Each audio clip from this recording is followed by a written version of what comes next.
Have you ever considered how some conversations, thousands of years ago, echo into our present, shaping the very ground we walk on? Or perhaps wondered about the strange facts surrounding figures so monumental, their lives feel more like myth than history? For instance, did you know that the very first queen of Egypt, Merenith, held power over 3,000 years before Cleopatra? The mysteries of ancient power, of rulers whose names we still whisper, truly make you question what past really means. So before you get comfortable, take a moment to like the video and subscribe, but only if you genuinely enjoy what I do here. And so, we begin our journey not with Cleopatra herself, but with the grand, almost absurd ambition of a man who never set foot in Egypt, yet reshaped its destiny for centuries: Alexander the Great. Imagine, if you will, a young Macedonian king sweeping across the known world like a desert wind, his armies an unstoppable force. He wasn't just conquering, he was sketching out a new global order with the tip of his sword. When he finally turned his gaze towards Egypt in 332 BCE, it wasn't a brutal conquest, but more of a liberation from Persian rule, who, let's be honest, weren't exactly winning any popularity contests in the Nile Delta. The Egyptians, weary of foreign dominion, largely welcomed him, perhaps seeing in him a less oppressive overlord. Alexander, ever the visionary, understood the strategic goldmine that Egypt represented: a fertile land, a gateway to Africa, and a breadbasket for his burgeoning empire. He established the magnificent city of Alexandria on the Mediterranean coast, a city that would become a beacon of learning and trade, and, crucially, the future capital of his Egyptian domain. But here's the twist in this epic tale. Alexander, for all his boundless energy and strategic genius, had one glaring flaw. He didn't bother to name an heir. It's like throwing a grand party, inviting everyone, and then just leaving without telling anyone who gets to keep the house. This oversight, this almost casual disregard for succession, plunged his vast empire into a chaotic free-for-all among his generals after his untimely death in 393 BC. Enter Ptolemy, or Soter, one of Alexander's most trusted generals, a man who had seen it all, from the dusty battlefields of Persia to the exotic wonders of India. He was a survivor, a pragmatist, and perhaps a touch opportunistic, as good generals often are. While other generals were tearing chunks out of each other's territories in a game of imperial whack-a-mole, Ptolemy, with a quiet shrewdness that belied his soldierly exterior, made a rather clever move. He secured Egypt. Think of it as calling dibs on the best piece of pizza at the party. He didn't just seize it. He slowly, deliberately consolidated his power, initially as a satrap, a governor, for Alexander's nominal successors. But as the dust settled from the wars of the Diadochi, the successor was, it became increasingly clear that no one was going to reunite Alexander's sprawling empire. So Ptolemy, seeing the writing on the papyrus, declared himself king of Egypt in 305 BCE, effectively establishing the Ptolemaic dynasty.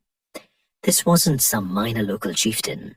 This was a Hellenistic superpower, blending Greek culture, administration, and military prowess with the ancient traditions and wealth of Egypt.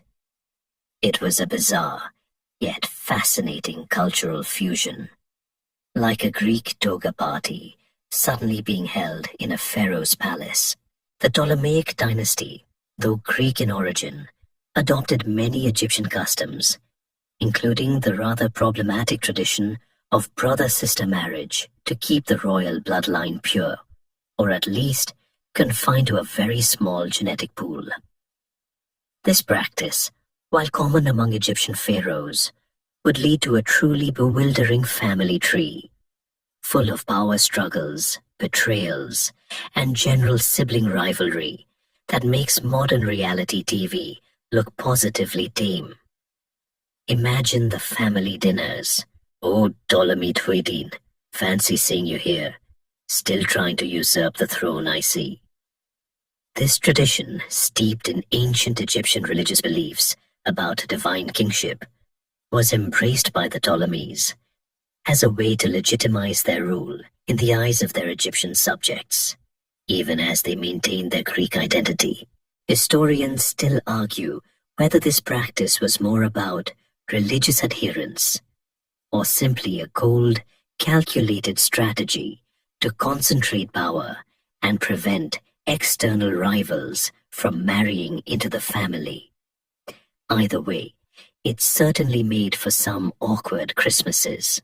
This dynasty would rule Egypt for nearly 3 centuries, a remarkably long run for any ruling family, especially one founded by a foreign general. They accumulated immense wealth, largely thanks to Egypt's fertile lands and strategic position as a trade hub between East and West. Alexandria, under their patronage, blossomed into a magnificent metropolis, boasting the famous Library of Alexandria, a veritable treasure trove of ancient knowledge, and the Lighthouse of Pharos, one of the 7 wonders of the ancient world. It was a city of unparalleled intellectual and architectural grandeur, a true testament to the Ptolemaic vision. However, by the time we get to the final Ptolemies, the dynasty was showing its age. The early vigor and administrative genius had faded, replaced by internal squabbles, corruption, and a growing dependence on Rome, the rising power in the West. The once mighty kingdom was becoming a client state, slowly but surely being drawn into the Roman sphere of influence, much like a small boat being inexorably pulled into a powerful whirlpool. The stage was set, the ancient foundations laid, and the curtain was about to rise on the very last act of this long, strange play, featuring a queen whose name would echo through eternity. With that rather extensive family tree and the rising power of Rome firmly in mind, let's zoom in on a specific branch of that convoluted Ptolemaic lineage, to a time when the dynasty, though still fabulously wealthy, was definitely past its prime. It was into this world of fading glory and intense familial backstabbing that Cleopatra VII Philopator arrived, probably in late 69 BC. We don't know her exact birth date, which is a bit of a historical bummer, but it gives us an excuse to imagine a grand, possibly overly dramatic, entrance. Her father was Ptolemy Stung Orlitz, often rather unflatteringly nicknamed the flute player or the bastard. Historians still argue whether this moniker was a genuine reference to his alleged love of music or a thinly veiled insult regarding his questionable legitimacy and unkingly behavior. Either way, it hardly screams powerful, revered monarch. Ptolemy XIV was, to put it mildly, not a strong ruler. He was heavily reliant on Rome for support, having literally bought his throne back after being exiled, which meant Egypt was increasingly acting as Rome's ATM rather than an independent kingdom. Cleopatra's early life then was probably spent in the opulent but incredibly dangerous confines of the royal palace in Alexandria. Imagine growing up in a place where your closest relatives were often your most deadly rivals. Every whispered conversation, every shadow, could conceal a plot. It was less a childhood and more a live-action game of thrones, with real crowns and real consequences. She was not the only child. She had an older sister, Berenice IV, who would briefly usurp their father's throne, and 2 younger sisters, Arsinoe IV and Cleopatra Tryphena, though some sources merge the latter two, and two younger brothers, both named Ptolemy. Yes, seriously, two brothers named Ptolemy. Because why make it easy? This multitude of siblings, all with a claim to the throne, guaranteed a perpetual state of tension. It's enough to make you wish for a quiet suburban life, isn't it? Despite the constant political turmoil, Cleopatra received an extraordinary education, befitting a Ptolemaic princess. Unlike many of her predecessors, who clung fiercely to their Greek heritage and barely bothered with Egyptian, Cleopatra was fluent in multiple languages, a remarkable feat for her time. She reportedly spoke Egyptian, Greek, of course, Aramaic, Hebrew, Ethiopian, and even the language of the Medes and Parthians. Imagine the kind of brain power that takes. This linguistic prowess wasn't just a party trick. It was a powerful political tool. It allowed her to communicate directly with her subjects, her foreign ambassadors, and crucially, with the diverse peoples within her own empire. It set her apart from her Ptolemaic ancestors, many of whom didn't even bother to learn Egyptian, preferring to rule through Greek intermediaries. Historians still argue whether her proficiency in Egyptian was a genuine cultural affinity or a pragmatic political calculation to gain popular support. Perhaps it was a bit of both, a blend of necessity and genuine intellectual curiosity. This intellectual curiosity extended beyond languages. She was deeply interested in mathematics, philosophy, literature, and astronomy. She wasn't just a pretty face. She was a sharp, calculating mind, honed by years of observation and intense study. Her childhood was also shaped by Alexandria itself, a city that truly lived up to its name as a center of learning and culture.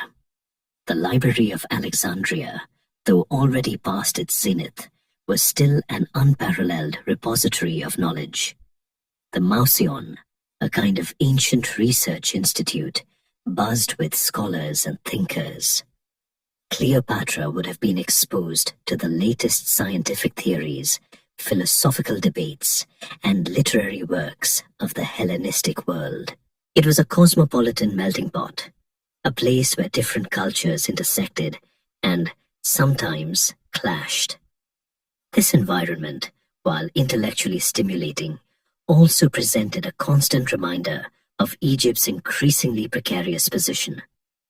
Roman merchants and officials were a common sight, their presence a subtle but undeniable sign of Rome's growing influence.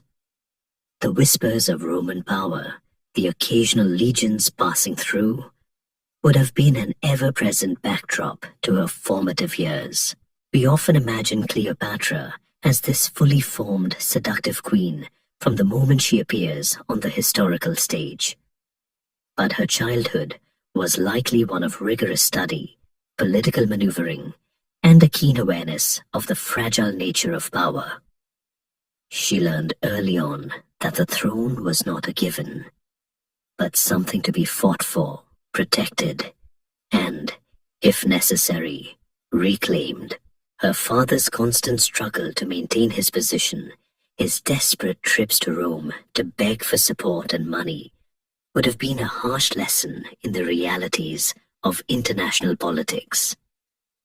She saw firsthand how easily power could slip away, how fickle alliances could be, and how utterly dependent Egypt had become on the whims of a distant, more powerful republic. This upbringing, far from being sheltered, forged a keen political intellect and an unshakable determination. She wasn't just learning history. She was living it, preparing for a future where she would have to navigate the treacherous currents of a world dominated by Rome.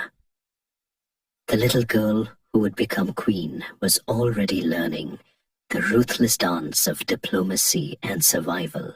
So, imagine a young woman, not yet 20, steeped in ancient knowledge and brutal political realities, suddenly thrust onto the grand, precarious stage of power. In 51 BCE, after years of trying to appease Rome and keep his shaky throne, Ptolemy thought. Auletes finally shuffled off this mortal coil, leaving behind a kingdom deeply in debt and a family rife with ambition. His will, a rather desperate attempt to maintain some semblance of order, stipulated that his eldest surviving daughter, Cleopatra, would rule jointly with her 10-year-old brother, Ptolemy III. Yes, you heard that right, a 10-year-old. This co-regency was less a partnership and more a ticking time bomb. The idea was to keep the dynasty going, but the reality was that it created an immediate power vacuum. A vacuum that multiple factions would try to fill. Cleopatra, at around 18 or 19, was certainly not a typical teenage queen. She was formidable, intelligent, and unlike her immediate predecessors, she understood the immense power of public perception and political leverage. From the outset, she began asserting her authority, making decisions that went against the entrenched Greek court officials who preferred to pull the strings behind the scenes. This wasn't just a simple disagreement. This was a fundamental clash over who would truly govern Egypt. These powerful eunuchs and advisors, chief among them, Pothinus, Ptolemy III's tutor and regent, and Achillas, the commander of the army, saw Cleopatra as a threat to their own influence. They preferred a malleable child king they could easily manipulate, rather than a sharp, ambitious queen who had her own ideas. Historians still argue whether Pothinus genuinely believed he was acting in Egypt's best interest by opposing Cleopatra, or if he was simply a power-hungry manipulator. Given the cutthroat nature of Ptolemaic politics, it was probably a generous mix of both. One of Cleopatra's early acts that particularly ruffled feathers was her bold move to mint coins with her sole image, a clear declaration of her intent to rule without impediment. This might seem like a small detail to us, but in the ancient world, coinage was a powerful medium for propaganda, broadcasting the ruler's authority far and wide. It was a subtle, yet unmistakable signal that she wasn't going to be a puppet queen. She also began to appear in official documents as simply Cleopatra, dropping the joint Ptolemy title that was customary for co-rulers, another deliberate statement of her individual sovereignty. These acts, though seemingly minor, were radical departures from tradition and clear challenges to the established order. The tension between Cleopatra and the court faction, ostensibly ruling in Ptolemy III's name, escalated quickly. It wasn't long before the inevitable happened. By 49 BCE, just 2 years into her reign, the friction became an open conflict. Pothinus and Achillas, sensing Cleopatra's growing power and popularity among the Egyptian populace, orchestrated a coup. They systematically stripped her of her authority and eventually forced her to flee Alexandria. Imagine, if you will, being queen one day, then literally running for your life the next, sneaking out of your own palace, perhaps under the cover of darkness, with only a handful of loyalists. It's the kind of dramatic exit that modern thrillers are made of. She wasn't just exiled. She was effectively declared an enemy of the state, a dangerous outcast. Cleopatra didn't just vanish into the desert. She fled to Syria, specifically to the Roman province there, demonstrating her understanding of where true power lay in the region. She didn't go meekly. She went with a plan. Her objective was clear: raise an army, rally support, and reclaim her rightful throne. She understood that appealing to the Roman authorities, the ultimate arbiters of power, in the eastern Mediterranean was her best bet. This was a desperate gamble, but Cleopatra was never one to back down from a fight.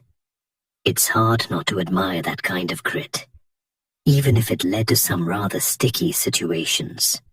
Her younger sister, Arsinoe IV, also fled the capital around this time, but her motives and allegiances remain murky. Was she fleeing with Cleopatra, or was she simply escaping the chaos? Historians are still sifting through the limited evidence, trying to piece together the full story. While Cleopatra was busy gathering her forces on Egypt's eastern border, her younger brother, or rather, the faction ruling in his name, continued to solidify their control over Alexandria. They were effectively running the show, purging Cleopatra's supporters and reinforcing their own positions. But this fragile peace was about to be shattered by an external force, a force so immense that it would completely reorient the political landscape of the entire Mediterranean world, Rome. More specifically, the arrival of Gnaeus Pompeius Magnus, or Pompey the Great, the celebrated Roman general, who was fleeing his arch-rival, Julius Caesar, after the decisive battle of Pharsalus.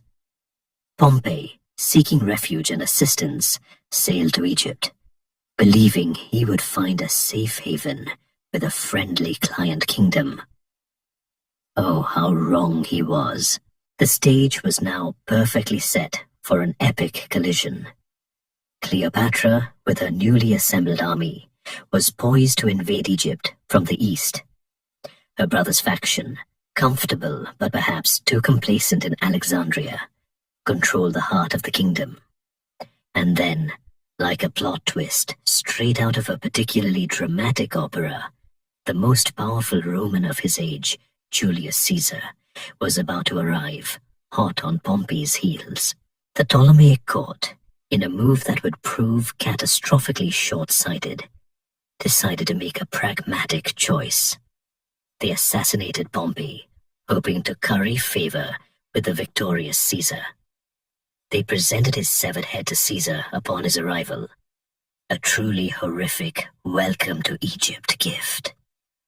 Little did they know, Caesar, for all his ruthlessness, valued old alliances and the traditions of Roman power. This act, far from endearing them to Caesar, utterly appalled him, and with Caesar now on Egyptian soil, the fate of Cleopatra, her brother, and indeed all of Egypt, hung precariously in the balance. The game, as they say, was well and truly afoot. Imagine this incredibly tense scene. Cleopatra, having fled Alexandria, is busy raising an army on Egypt's eastern frontier, ready to fight her way back to the throne. Meanwhile, in the bustling, treacherous city of Alexandria, her young brother, Ptolemy III, or rather the ruthless eunuch Pothinus and General Achillas, who controlled him, are feeling rather smug about having expelled the troublesome queen. But then, as we discussed, Pompey the Great, Caesar's defeated rival, arrives seeking sanctuary, only to be brutally murdered on their orders. This act, meant to ingratiate them with Caesar, instead sets the stage for a truly cinematic entrance. The political climate of the Mediterranean at this point was akin to a pressure cooker, and Egypt was about to become the principal ingredient. And then Julius Caesar himself arrived in Alexandria, hot on Pompey's trail, expecting to capture his rival. What he found instead was a severed head presented on a platter, a gruesome, audacious gift from Ptolemy III's court. Caesar, a man known for his cold pragmatism, but also for a certain Roman decorum, was reportedly appalled by this act. It wasn't just the brutality. It was the violation of hospitality, the disrespect shown to a former consul of Rome, even one he had just defeated. This move by Pothinus and Achillas was a monumental miscalculation, one that would backfire spectacularly. Caesar, far from being pleased, was deeply offended. He landed in Alexandria with a surprisingly small force, perhaps just a few thousand men, intending to settle the ongoing civil war between Cleopatra and her brother, and more importantly, to collect the vast debts owed to Rome by the Ptolemaic kingdom. After all, the Ptolemies owed a considerable amount of denarii, and Caesar was never one to forget a debt. Cleopatra, ever the shrewd strategist, understood that Caesar's presence was a game-changer. She knew she couldn't rely solely on military force to reclaim her throne. She needed Caesar's backing. But how to get to him? Past her brother's watchful guards in Alexandria. This is where the story takes a turn into legendary territory. A tale so bold, it almost defies belief. The well-known account, popularized by ancient historians like Plutarch, describes her being smuggled into the palace, possibly rolled up in a carpet or a laundry sack. Imagine the scene. A general, the most powerful man in the Roman world, expecting a formal delegation. And instead, a beautiful, determined young queen literally unrolls herself before him. Historians still argue whether the carpet story is literal truth or a dramatic embellishment designed to highlight her daring and ingenuity. Either way, the essence of the story remains. She found a way to bypass her enemies and gain direct access to Caesar, charming him with her intellect and resolve.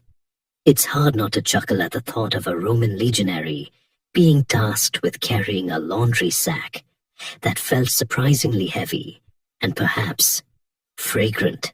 This secret meeting, occurring in late 48 BCE, was the turning point. Cleopatra, unlike her brother's crude approach, appealed to Caesar's sense of justice and his pragmatic desire for a stable, pro-Roman ruler in Egypt. She presented her case eloquently, portraying herself as the rightful heir, unjustly deposed by ambitious courtiers. Her intelligence, her charm, and her ability to speak directly to Caesar in Greek, a language he admired and often used himself, undoubtedly made a powerful impression. Caesar, never one to miss an opportunity, quickly realized that Cleopatra was a far more intelligent and capable ruler than her young, easily manipulated brother. He saw in her not just a queen, but a potential ally who could secure Egypt's immense wealth and resources for Rome and for himself. The immediate consequence of this clandestine meeting was a dramatic shift in Caesar's policy. He declared that he would uphold Ptolemy Thun's will, meaning Cleopatra and Ptolemy Thun should indeed rule jointly. This seemingly impartial ruling infuriated Pothinus and Achilles, who had gambled everything on Caesar siding with them. They saw Cleopatra's influence over Caesar as an existential threat to their power. The situation quickly spiraled into open warfare, not just between the rival Ptolemaic factions, but now with the Roman legions caught in the middle. This conflict, known as the Alexandrian War, was unexpected and brutal. Caesar, with his relatively small force, found himself besieged in the palace district of Alexandria, fighting for his life against the much larger Egyptian army loyal to Ptolemy III. It was a perilous situation, a true testament to Caesar's audacious personality to walk into such a hornet's nest with so few men. During this intense siege, the famous Library of Alexandria suffered a catastrophic fire. Historians still argue about the extent of the damage, but it's widely believed that a significant portion of its irreplaceable scrolls and texts were lost. A truly tragic blow to ancient knowledge. Whether it was an accidental casualty of war or a deliberate act, The burning of the library remains one of history's great intellectual tragedies. Amidst the chaos and fighting, Cleopatra remained by Caesar's side, sharing the dangers and undoubtedly offering counsel. Her commitment during this perilous time would have further cemented her bond with the Roman general. The stakes were incredibly high. If Caesar fell, so too would her hopes of regaining the throne. It was a dangerous alliance, but for Cleopatra, it was the only path forward. Her life, her throne, and the future of Egypt now hinged entirely on the fortunes of this extraordinary Roman general. So there we are, in the thick of the Alexandrian War, with Julius Caesar, the most powerful man in Rome, effectively trapped in the royal palace district of Alexandria, fighting for his life alongside Cleopatra against the overwhelming forces loyal to a brother, Ptolemy. It's a situation fraught with danger, a siege that dragged on for months, testing Caesar's legendary military acumen and Cleopatra's steadfast resolve. This wasn't some quick skirmish. It was a desperate struggle for survival, a high-stakes gamble where the fate of Egypt, and indeed a significant chunk of the Roman Republic's future, hung in the balance. Imagine the tension, the sounds of battle echoing through the marble halls, the constant threat of being overrun. It certainly wasn't the leisurely vacation Caesar might have envisioned after chasing Pompey across half the known world. The Egyptian forces, led by the shrewd but ultimately ill-fated Pothinus and the army commander Achilles, had the advantage of numbers and familiarity with the city. They controlled the crucial waterways and the land routes, effectively cutting off Caesar's escape. But Caesar was, well, Caesar. He was a master of improvisation and calculated risks. He fortified his position, launched daring counterattacks, and even took control of the pharaoh's lighthouse to secure the harbor, a move that effectively cut off Egyptian naval access. During this time, Cleopatra was not merely a passive bystander. She was by Caesar's side, a political advisor and a symbol of the legitimate Ptolemaic claim, bolstering his position among those Egyptians who still harbored loyalties to the true line of pharaohs. Historians still argue about the exact extent of her tactical involvement, but it's clear she wasn't just sitting idly by, filing her nails. She would have provided invaluable intelligence about the local terrain, the political factions, and the strengths and weaknesses of her brother's forces. A particularly dramatic episode during this war involved Cleopatra's younger sister, Arsinoe IV. Remember her? She had fled Alexandria earlier, and now, rather opportunistically, she joined the forces opposing Caesar and Cleopatra. Arsinoe was even proclaimed queen by a faction of the Egyptian army, essentially creating a third claimant to the throne and further complicating an already chaotic situation. She was, by all accounts, as ambitious and cunning as her older sister, perhaps even more ruthless. This sibling rivalry wasn't just a squabble over who got the biggest slice of the cake.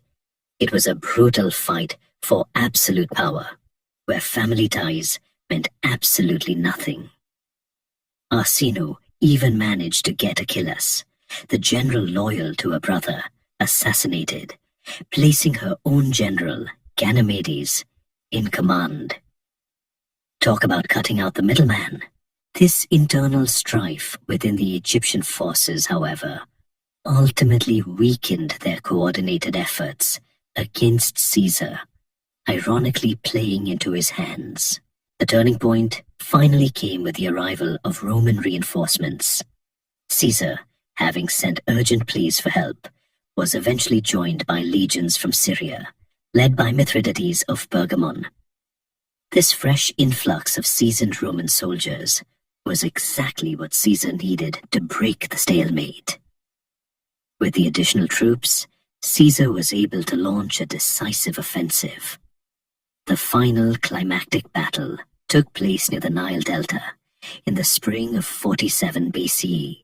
Ptolemy III, leading his forces, attempted to cross a branch of the Nile River, possibly to escape or to reposition his troops. But his boat capsized, and the young king, still a mere teenager, drowned. His death, whether by accident or by the weight of his golden armor, as some accounts suggest, effectively ended the Alexandrian War. It was an ignominious end for a boy king who had been little more than a pawn in the hands of ambitious courtiers. You'd think, after all that, someone would remember to pack a life vest, wouldn't you? With Ptolemy III dead and Arsinoe captured, Caesar was finally in a position to dictate terms. He installed Cleopatra as the undisputed ruler of Egypt, but not without a catch. As per her father's will, she was to rule alongside another one of her younger brothers, Ptolemy XII, who was even younger than Ptolemy III had been, perhaps only 12 years old. This was a clear move by Caesar to ensure a compliant and stable client ruler in Egypt. A young, easily influenced co-ruler was far less of a threat than an ambitious and independent queen, even one he admired.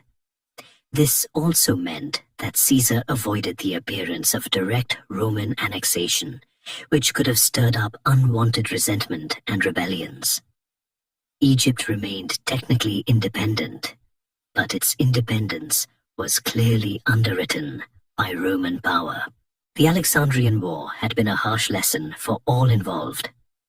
For Cleopatra, it solidified her rule, but also cemented her dependence on Rome.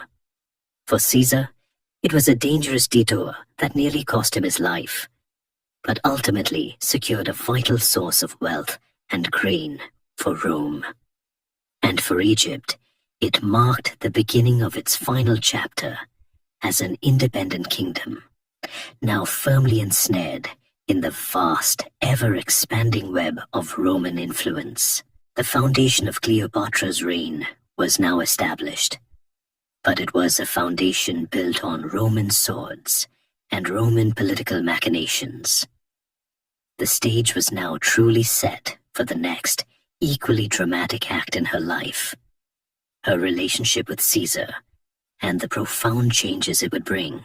With the Alexandrian War finally concluded, and the political landscape of Egypt seemingly settled by Caesar's decree, Cleopatra found herself at the zenith of her power within Egypt, though keenly aware that this power was inextricably linked to Roman might. Her younger brother, Ptolemy XIII, was merely a figurehead, a boy king existing solely to fulfill the terms of their father's will and appease Roman sensibilities about co-regency. Cleopatra, now the undisputed senior ruler, wasted no time consolidating her authority. She was not content to merely sit on the throne. She aimed to restore the Ptolemaic dynasty to some semblance of its former glory, or at least ensure its survival in a world increasingly dominated by Rome. This wasn't just about personal ambition. It was about the survival of her ancient kingdom. But amidst the political maneuvering and the arduous task of rebuilding Egypt after a civil war, a more personal and ultimately world-changing development was unfolding. The relationship between Cleopatra and Julius Caesar had deepened considerably during the months of the Alexandrian War. Sharing danger, making life or death decisions together, and enduring the siege undoubtedly forged a powerful bond. Caesar, a man of immense intellect and formidable charm himself, was clearly captivated by Cleopatra's intelligence, her charisma, and her unusual ability to engage with him on an equal intellectual footing. This was no mere dalliance with a foreign queen. This was a meeting of two of the most powerful and extraordinary minds of their age. She was certainly beautiful, as ancient sources attest, but it was her sharp wit, her multilingualism, and her regal bearing that truly captivated the Roman general. Historians still argue whether their relationship was primarily a calculated political alliance or a genuine, passionate love affair. But it's likely a complex mixture of both. After all, when you're dealing with people who literally control empires, it's rarely simple. It was during this period, likely in June 47th BCE, that Cleopatra gave birth to a son. This child, born of the union between the Queen of Egypt and the dictator of Rome, was named Ptolemy Caesar, though he would become universally known by his diminutive and perhaps more affectionate nickname, Caesarion, meaning Little Caesar. The birth of Caesarion was an event of monumental significance. For Cleopatra, it represented the ultimate legitimization of her rule and a potential dynastic successor who combined the bloodlines of two powerful empires. It was a potent symbol of her connection to the most powerful man in the world, a living testament to her influence. For Caesar, however, the implications were far more complex and politically perilous. While Cleopatra openly acknowledged Caesarion as Caesar's son, Caesar himself never formally did so. In Roman society, acknowledging an illegitimate child was tricky, especially for a man of Caesar's standing who already had an adopted heir, his great-nephew Octavian.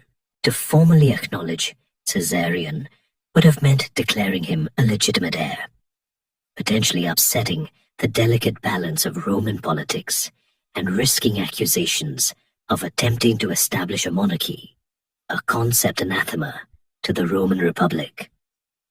It's the ancient world's version of a paternity test, but with way higher stakes and no daytime TV drama.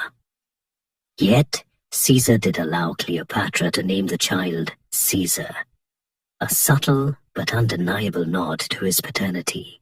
He also spent several more months in Egypt after the war, enjoying a prolonged vacation with Cleopatra, touring the Nile, and engaging in discussions with Egyptian priests and scholars.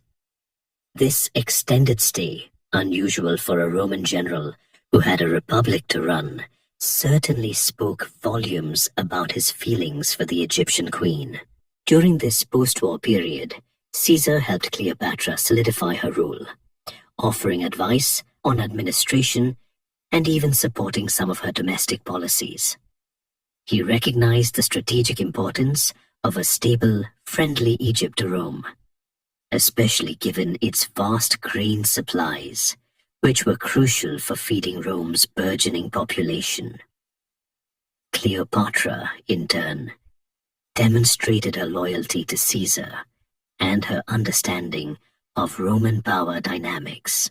She undoubtedly showed him the wealth and grandeur of her kingdom, reinforcing the idea of Egypt as a valuable ally rather than a conquered province. This alliance, cemented by their personal relationship and the birth of Caesarion, formed a powerful bloc in the Mediterranean. However, the longer Caesar stayed in Egypt, the more murmurs began to spread in Rome. His legions were becoming restless, and the political situation back home, though under his firm control, required his presence. After what was effectively an extended honeymoon, Caesar finally departed Egypt in the summer of 47 BCE, leaving Cleopatra firmly in charge, with Caesarion by her side. He left behind 3 legions, supposedly to protect Cleopatra and secure Roman interests, but also as a not-so-subtle reminder of Roman authority. Their parting was not the end of their story, however. Caesar would eventually invite Cleopatra to Rome. The birth of Caesarion marked a pivotal moment, not just for Cleopatra personally, but for the entire Ptolemaic dynasty. It represented a bold attempt to secure the dynasty's future by intertwining it with the destiny of Rome's most powerful figure. For a queen who had just fought to reclaim her throne, the birth of a son by Julius Caesar was the ultimate statement of her power and her vision for a revitalized Egypt. Little did they know, this child, this little Caesar, would become a pawn in a far greater game. His existence, a threat to some, a symbol of hope to others, and ultimately, a tragic figure caught in the relentless march of history.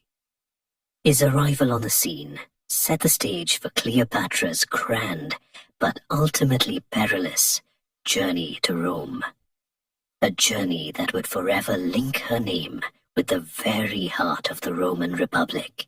With Caesarion, her precious little Caesar, now several months old, and her position as the undisputed ruler of Egypt seemingly secure, Cleopatra embarked on the boldest move of her life outside her own kingdom, a visit to Rome. Imagine the audacity of it. A foreign queen, still relatively young, arriving in the very heart of the Republic that had, for centuries, looked down upon monarchs with suspicion and often contempt. This wasn't just a social call. It was a carefully calculated political maneuver. A grand entrance designed to solidify her alliance with Caesar and project her power on the world stage. Historians still argue whether her motivations were purely political, or if there was a genuine desire to be near the man who was now the father of her child. Perhaps it was a delightful blend of both, a delicious cocktail of ambition and affection. Caesar, meanwhile, had returned to Rome a triumphant victor, having quelled various revolts and cemented his position as dictator for life. He was at the absolute pinnacle of his power, virtually untouchable. It was he who extended the invitation to Cleopatra, a testament to the depth of their relationship and his recognition of Egypt's strategic importance. He even had a villa prepared for her and her retinue across the Tiber River on the Janiculum Hill, a rather swanky address overlooking the bustling city. Imagine the Roman elite, ever gossiping, ever judgmental, watching this exotic procession arrive. Cleopatra arrived with her brother-husband, the young Ptolemy XIII, and, crucially, her infant son Caesarion, along with a magnificent retinue of Egyptian officials, servants, and treasures. This wasn't just a queen. This was a spectacle, an embassy designed to impress, and perhaps subtly intimidate. Her presence in Rome caused an immediate sensation. The city had never seen anything quite like her. Accustomed to their austere Roman matrons, the Romans were fascinated and perhaps a little scandalized by Cleopatra's opulent lifestyle and regal bearing. She wore exotic silks and jewels. Her attendants spoke a cacophony of foreign tongues, and her very presence exuded the ancient mystery and wealth of Egypt. She captivated the Roman populace, who flocked to catch a glimpse of the legendary queen. Imagine the buzz in the forum, the whispered conversations about her beauty, her intelligence, and her undeniable influence over their beloved general. Have you seen her? She truly is a vision. Yes, but they say she even speaks Latin, utterly unheard of. These were the kinds of whispers that would have filled the air. Caesar, in a move that further fueled the gossip and the political anxieties, treated Cleopatra not merely as an allied monarch, but almost as an equal. He set up a golden statue of her in the temple of Venus Genetrix, his patron goddess, right next to the goddess's own image. This was an unprecedented honor, an almost blasphemous gesture to some traditional Romans, and a clear signal of his personal devotion and her elevated status. It was akin to putting your girlfriend's portrait in your family's trophy room, but on a much grander and more politically charged scale. This act, more than any other, enraged many senators and traditionalists who saw it as further proof of Caesar's monarchical ambitions and his blatant disregard for republican norms. For them, Cleopatra represented everything Rome had fought against: foreign influence, autocracy, and effeminate luxury. Cleopatra's time in Rome lasted for nearly 2 years, from late 46 BCE to early 44 BCE. During this period, she hosted lavish dinners, engaged in intellectual discussions with Roman philosophers and scholars. She reportedly impressed Cicero with her intellect, though he later expressed disdain for her, and effectively became a visible and undeniable part of Caesar's court. Caesarion was seen by many as living proof of their relationship, a constant, tangible reminder of their bond. While Caesar never formally acknowledged him as his heir in Rome, the child's striking resemblance to his father was reportedly a topic of much discussion, making official denial a bit of a stretch. This public display of their family unit, however unconventional by Roman standards, further cemented Cleopatra's position as Caesar's paramount foreign ally and intimate companion. Her stay in Rome was, however, not without its detractors. Many influential Romans, particularly those who feared Caesar's growing power and perceived monarchical tendencies, viewed Cleopatra with suspicion and hostility. They saw her as a foreign temptress, a dangerous Eastern queen who was corrupting their revered leader and undermining the very foundations of the Republic. This sentiment was not just political. It had strong cultural and moral undertones. Roman traditionalists valued austerity and civic virtue, and Cleopatra's lavish lifestyle and unapologetic pursuit of power grated against their sensibilities. The whispers of Eastern decadence began to circulate, laying the groundwork for future propaganda campaigns against her. Historians still argue about the precise impact of her presence on Roman public opinion, but it's clear that she was a deeply polarizing figure. Despite the growing animosity from certain quarters, Cleopatra's influence over Caesar was undeniable. She experienced Roman society firsthand, observed its political machinations, and undoubtedly learned invaluable lessons about the Roman mindset. She saw the immense power of the Senate, the volatile nature of the Roman mob, and the cutthroat ambition that permeated every aspect of Roman political life. These observations would prove crucial in her future dealings with Rome. Her time in Rome was a masterclass in Roman politics, and she was a very attentive student. Little did she know, however, that this period of unparalleled influence and seemingly unshakable alliance was about to come to a sudden, violent end. The storm clouds of conspiracy were gathering, and the very foundations of the Roman Republic were about to be rocked to their core. And so, after nearly 2 years of captivating and scandalizing Rome, of living a life of unprecedented luxury and influence at Caesar's side, the world as Cleopatra knew it was about to be irrevocably shattered. The date was March 15th, 44 BCE, a day forever etched in history as the Ides of March. On this seemingly ordinary spring day, Julius Caesar, the man who had been Cleopatra's lover, the father of her child, and the bedrock of her reign, was assassinated in a brutal act of political violence.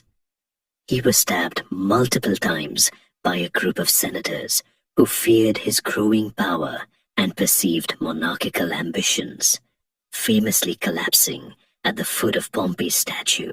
It was a shocking, violent end to a man who had reshaped the Roman world, and it sent shockwaves across the entire Mediterranean.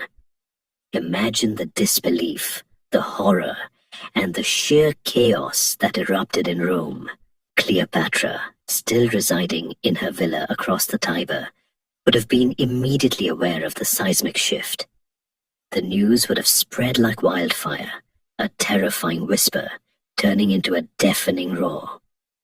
Her protector, her patron, the man who held her kingdom's fate in his hands, was gone. Suddenly, her carefully constructed world of influence and security crumbled. Her position in Rome, once unassailable under Caesar's wing, became instantly precarious. She was a foreign queen, the mother of Caesar's illegitimate son, in a city now plunged into uncertainty and paranoia. The very same senators who had resented her presence and despised Caesar were now in a position of power, and her vulnerability would have been palpable. This wasn't just a personal tragedy. It was a devastating political catastrophe for her. The immediate aftermath in Rome was pure pandemonium. The conspirators, led by Marcus Junius Brutus and Gaius Cassius Longinus, believed they were restoring the Republic, but instead they unleashed a fresh wave of civil war and instability.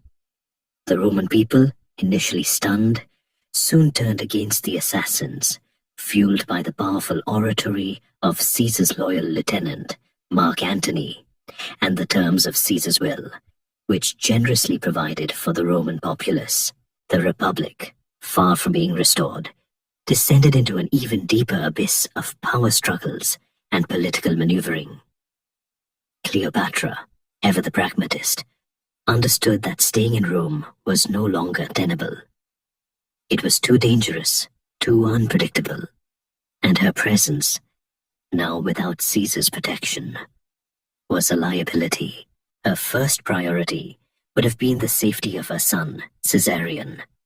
As Caesar's only biological son, even if unacknowledged in Rome, Caesarion represented a potential threat to anyone vying for Caesar's legacy. He was a living symbol of Caesar's dictatorship for life, and the very monarchical tendencies that the assassins claimed to oppose. His very existence was an inconvenient truth for Caesar's adopted heir, Octavian, who was now thrust into the spotlight as Caesar's primary political successor.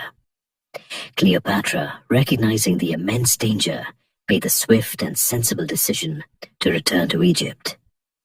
It was a retreat, yes, but a strategic one.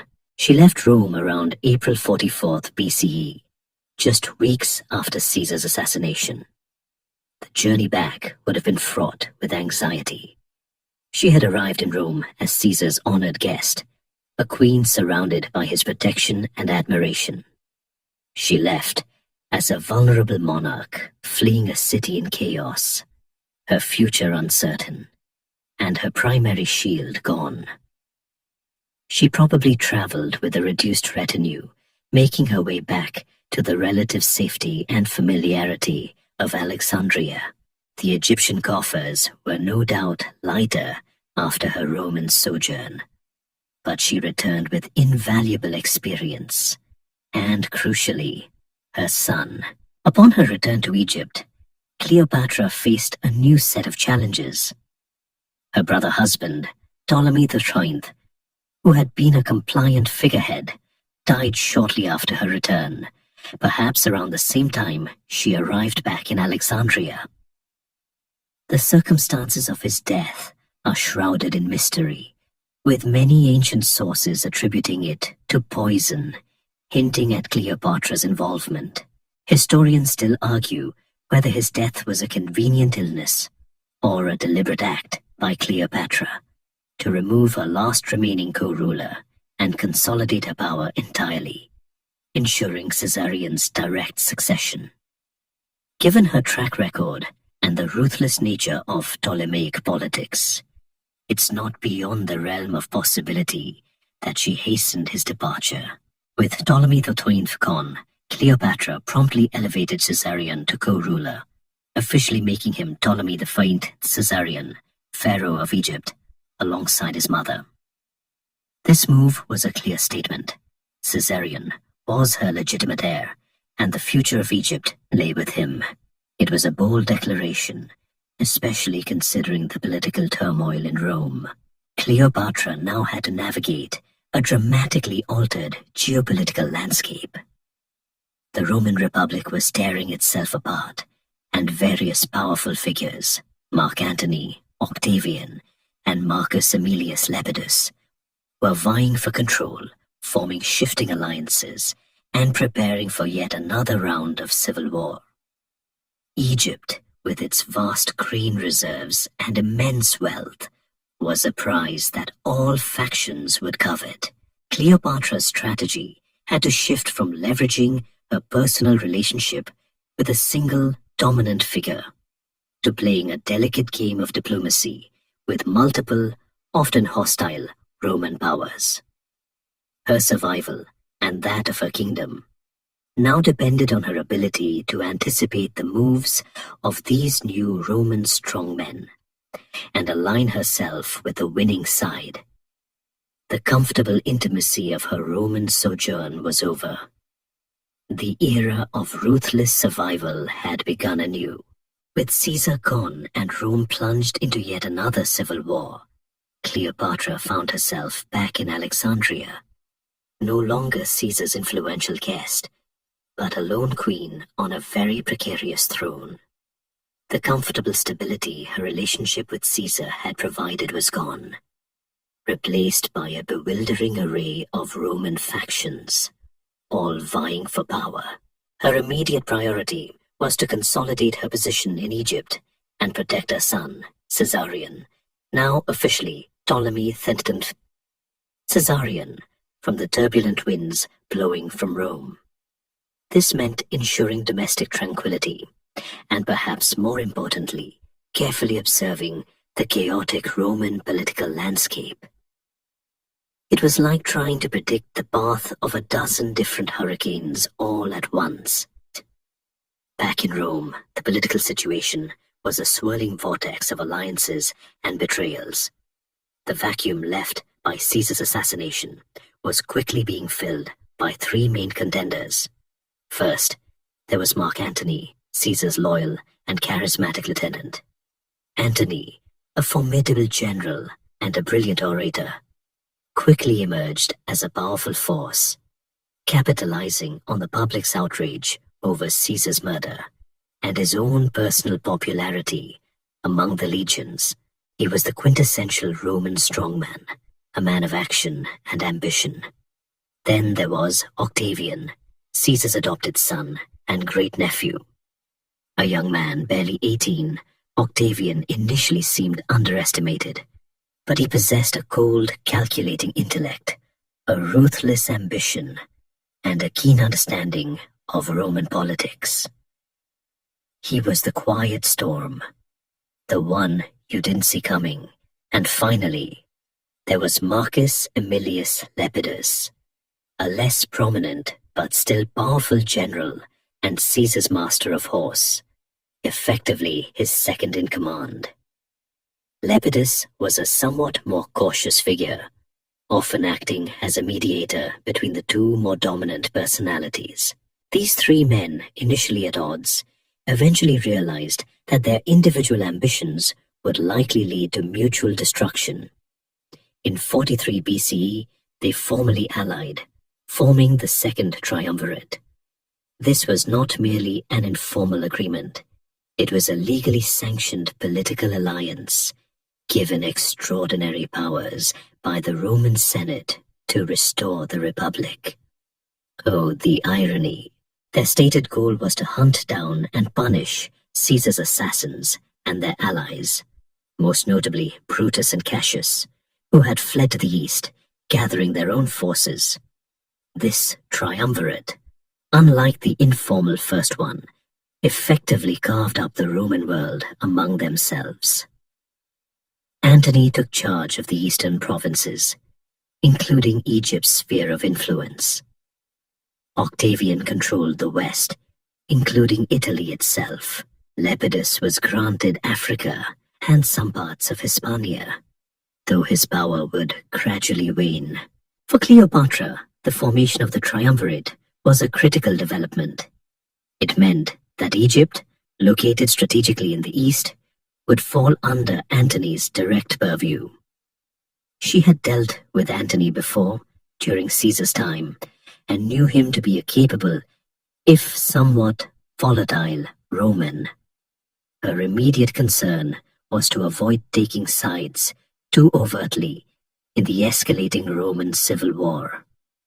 While she had been Caesar's staunch ally, her priority was the preservation of her kingdom. She played a careful game, offering subtle support to Caesar's avengers, but always with an eye towards not alienating the Republicans, Brutus and Cassius, who controlled significant forces in the east. Historians still argue about the precise level of her engagement during this phase, but it's clear she walked a very fine line, balancing aid with neutrality. When Brutus and Cassius, needing funds and supplies for their war against the triumvirs, demanded tribute and assistance from Egypt, Cleopatra responded cautiously. She sent a small naval squadron, feigning a storm and damaged ships as an excuse for their limited contribution. It was a clever diplomatic maneuver, designed to avoid overtly supporting Caesar's assassins, while still appearing to comply enough to avoid their wrath. She played both sides, however subtly, trying to gauge who would emerge victorious. This required immense diplomatic skill and a cold assessment of risk. Ultimately, the clash between the triumvirs and the Republican forces culminated in the decisive battles of Philippi in 42 BCE, fought in Macedonia. This was a brutal two-part engagement that saw the forces of Antony and Octavian utterly crush the armies of Brutus and Cassius. Both Brutus and Cassius committed suicide rather than face capture, effectively ending the Republican cause and cementing the power of the triumvirate. It was a moment of immense relief for Cleopatra. Caesar's assassins were defeated, and the path was cleared for her to openly align with the victorious party. The dice had been cast, and she had, mostly, bet on the winning side. With the defeat of the Republicans, Antony, as the architect of the victory in the east, became the undisputed master of Rome's eastern provinces. His task was monumental: to restore order, collect taxes, punish remaining enemies, and raise funds for the triumvirate's ongoing ambitions. This meant a sweeping tour of the eastern kingdoms and client states, demanding loyalty and resources. And among those states, the wealthiest and most strategically vital was, of course, Egypt, ruled by Queen Cleopatra. The stage was now set for the most famous and ultimately tragic love affair of the ancient world.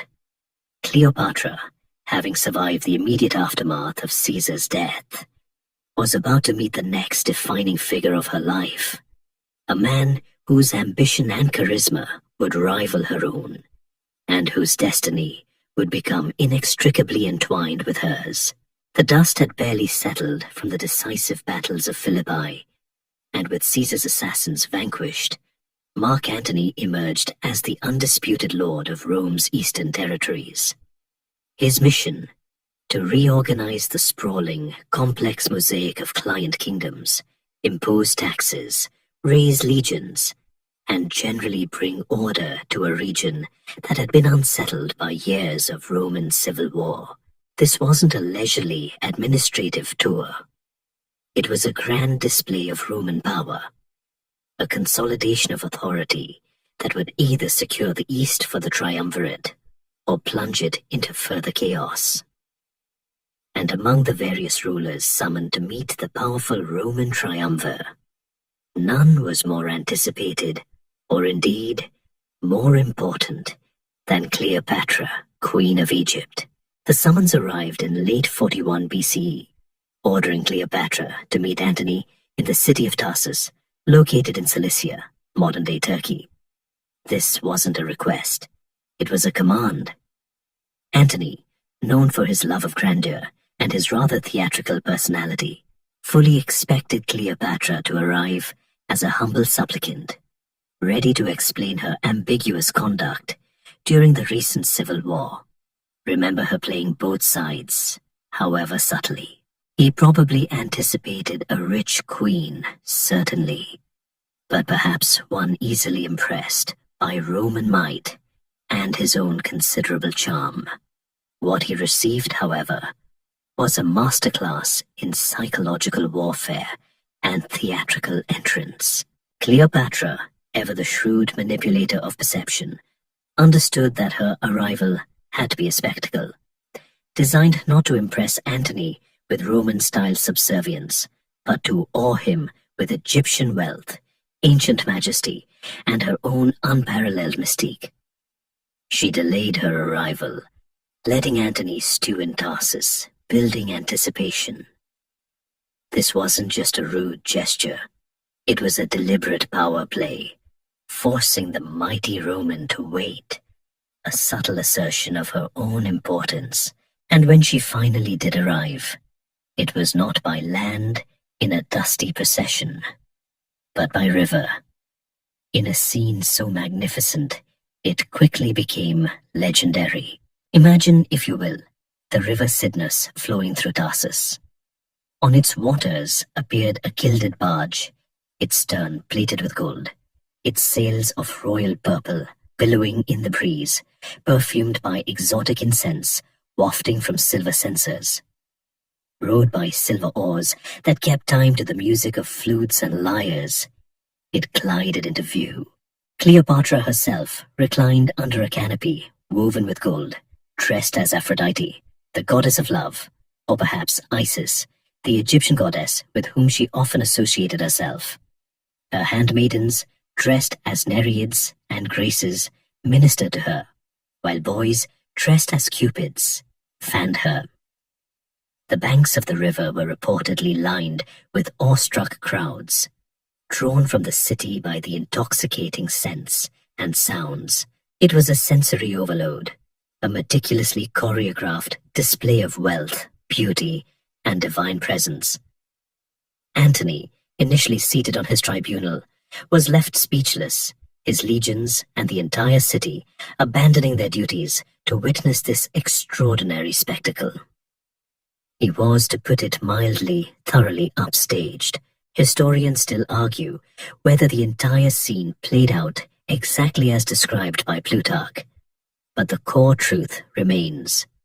Cleopatra made an unforgettable, show-stopping entrance designed to put Antony on the defensive from the start. It was ancient world marketing at its finest. Antony, intrigued and perhaps a little annoyed by being so utterly outmaneuvered, invited her to dinner. Cleopatra, seizing the initiative, famously replied that she would prefer he come to her. And so he did. The subsequent banquets hosted by Cleopatra were legendary for their extravagance. She reportedly spent astronomical sums on food, drink, and entertainment, even melting pearls into vinegar to drink. A rather dramatic display of wealth, and perhaps a subtle jab at Roman austerity. These weren't just parties. They were carefully crafted demonstrations of Egypt's vast resources and her own personal grandeur, designed to convey to Antony that she was not a mere client queen, but a powerful ruler whose alliance was worth cultivating. Their initial meetings would have been negotiations disguised as social occasions.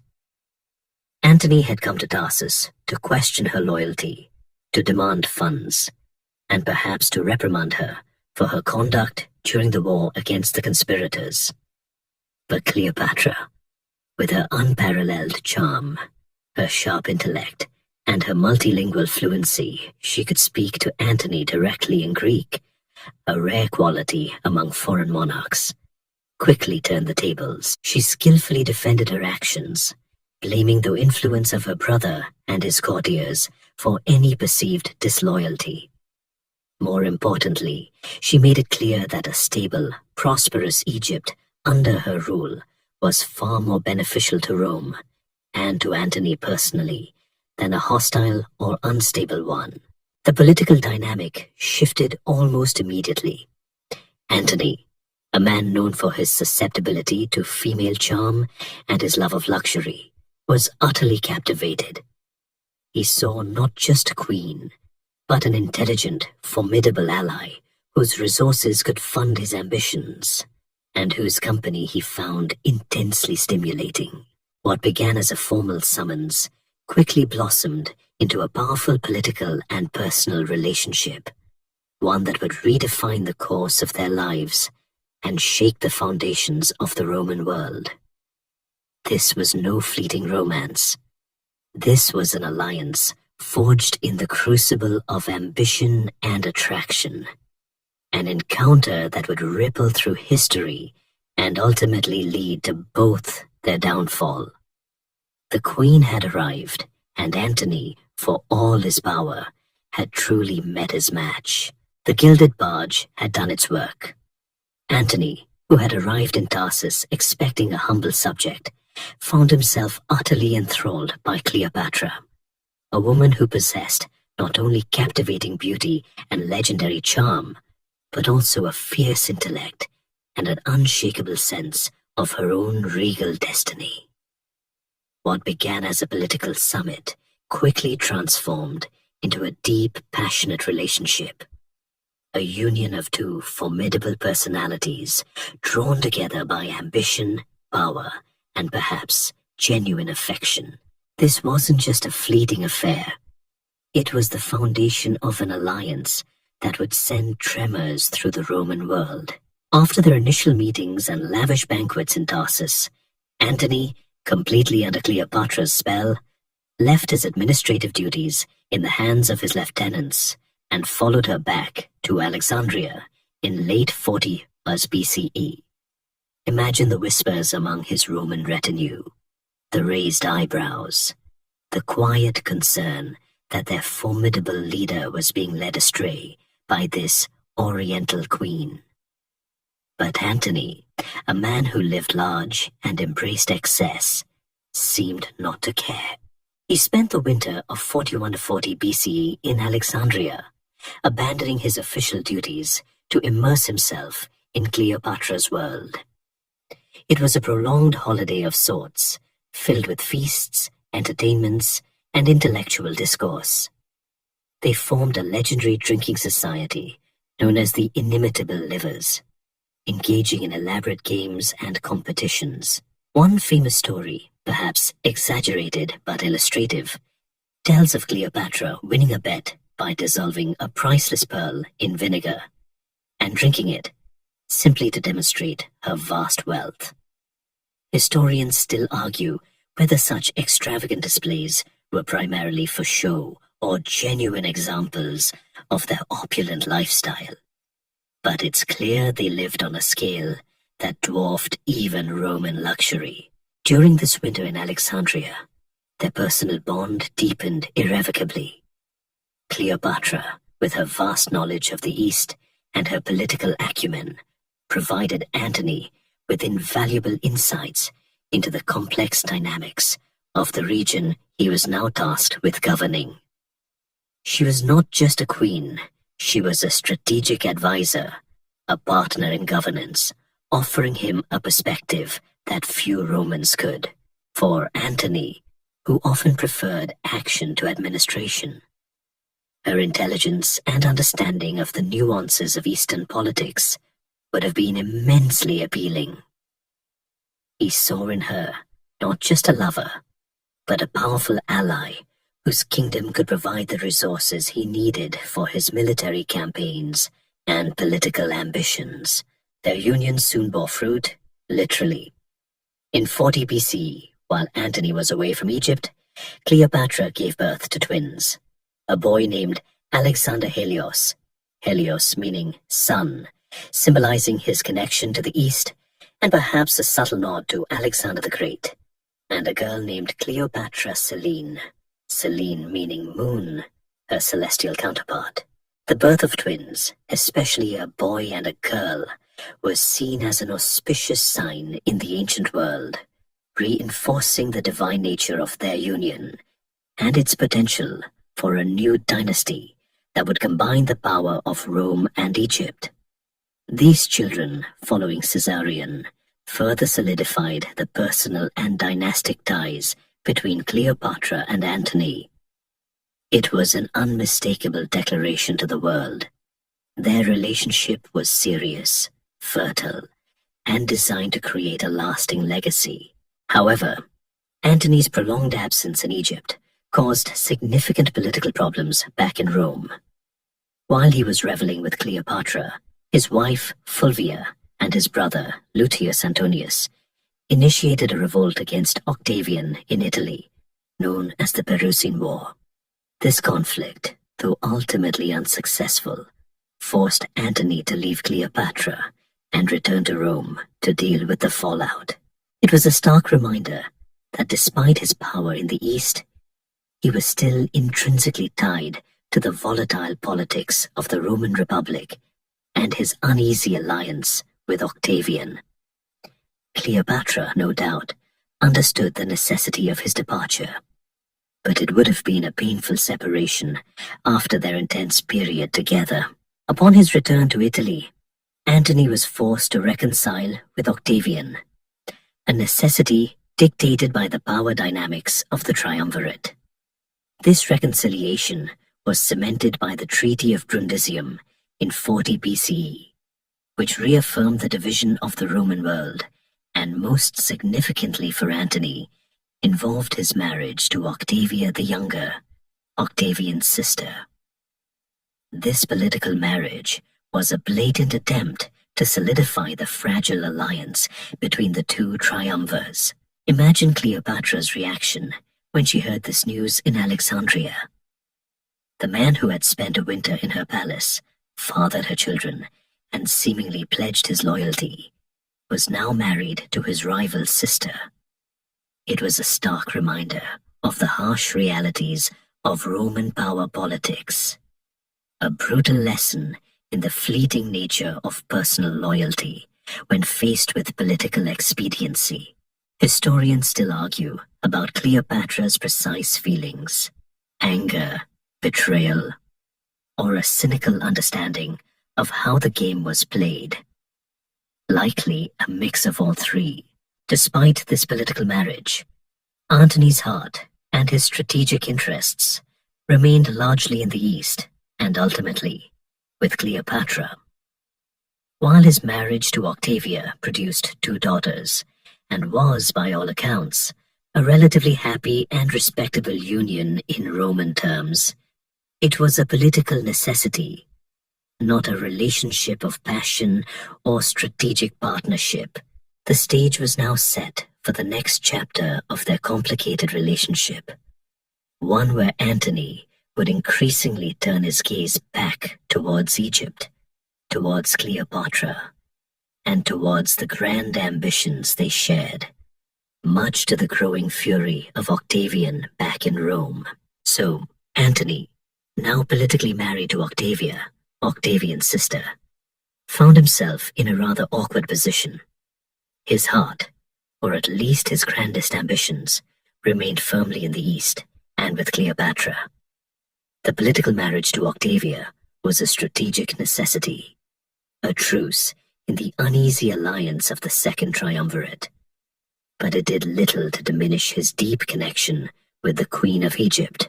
He spent several years after the Treaty of Brundisium, 40 BC, campaigning in the East, dealing with the Parthian threat, and consolidating Rome's presence. But his thoughts, and eventually his actions, continually drifted back to Alexandria.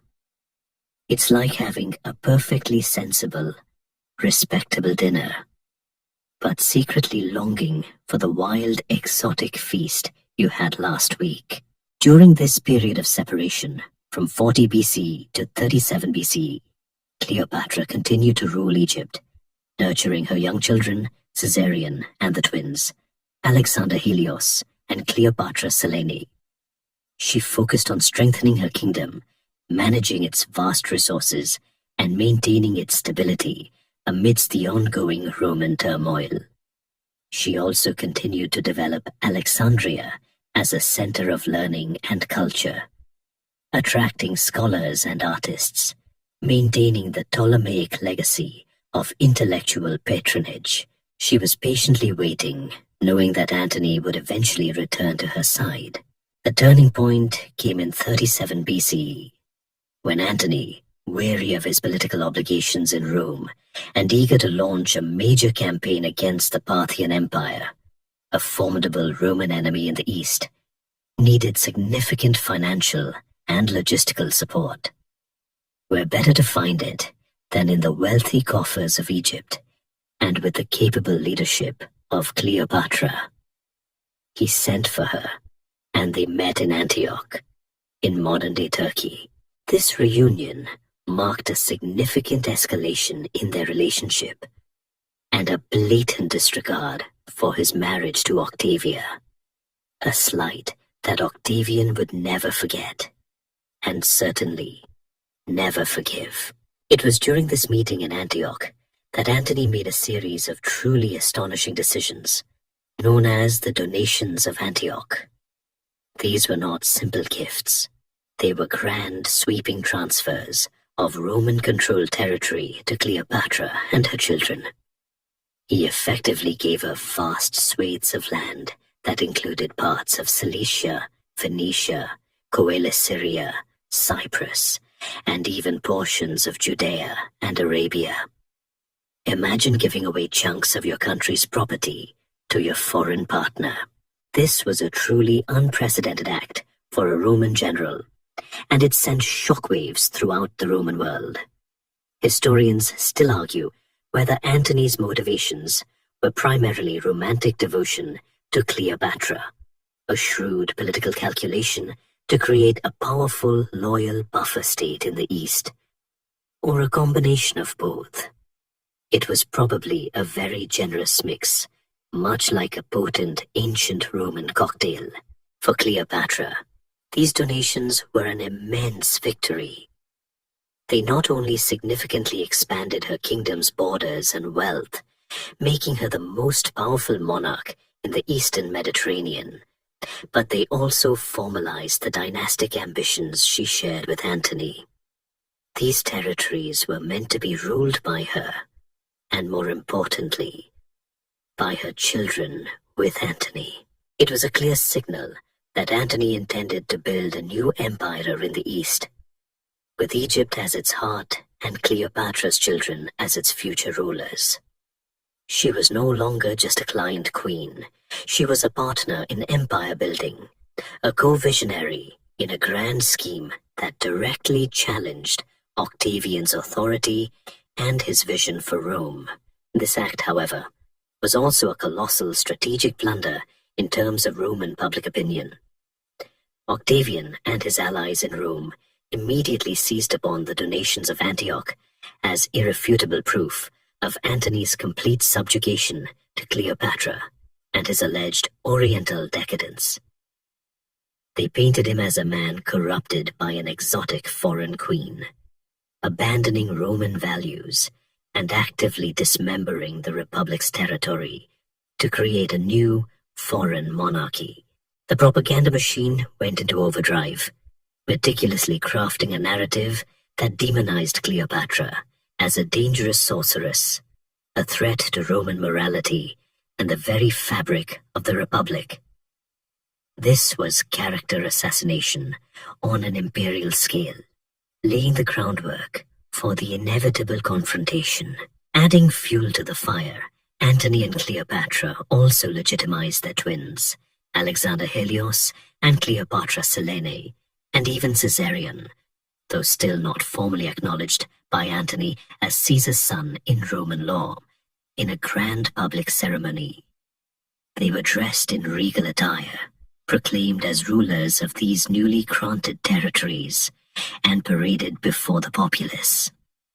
It was a bold, almost defiant assertion of their dynastic claims, a clear challenge to Octavian's sole claim to Caesar's legacy. Antony, in his grandiose fashion, seemed utterly unconcerned with Roman sensibilities.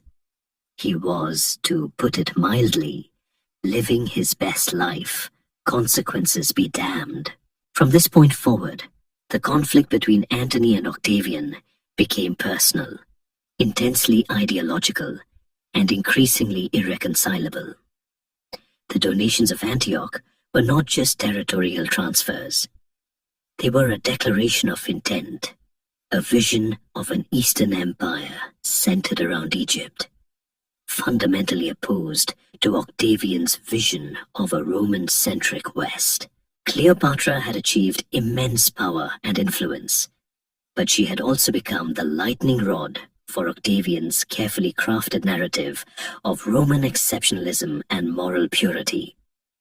The stage was now set for the final devastating act of the Roman civil wars, with Cleopatra and Antony at its very center, marching towards a destiny that would be both glorious and tragic.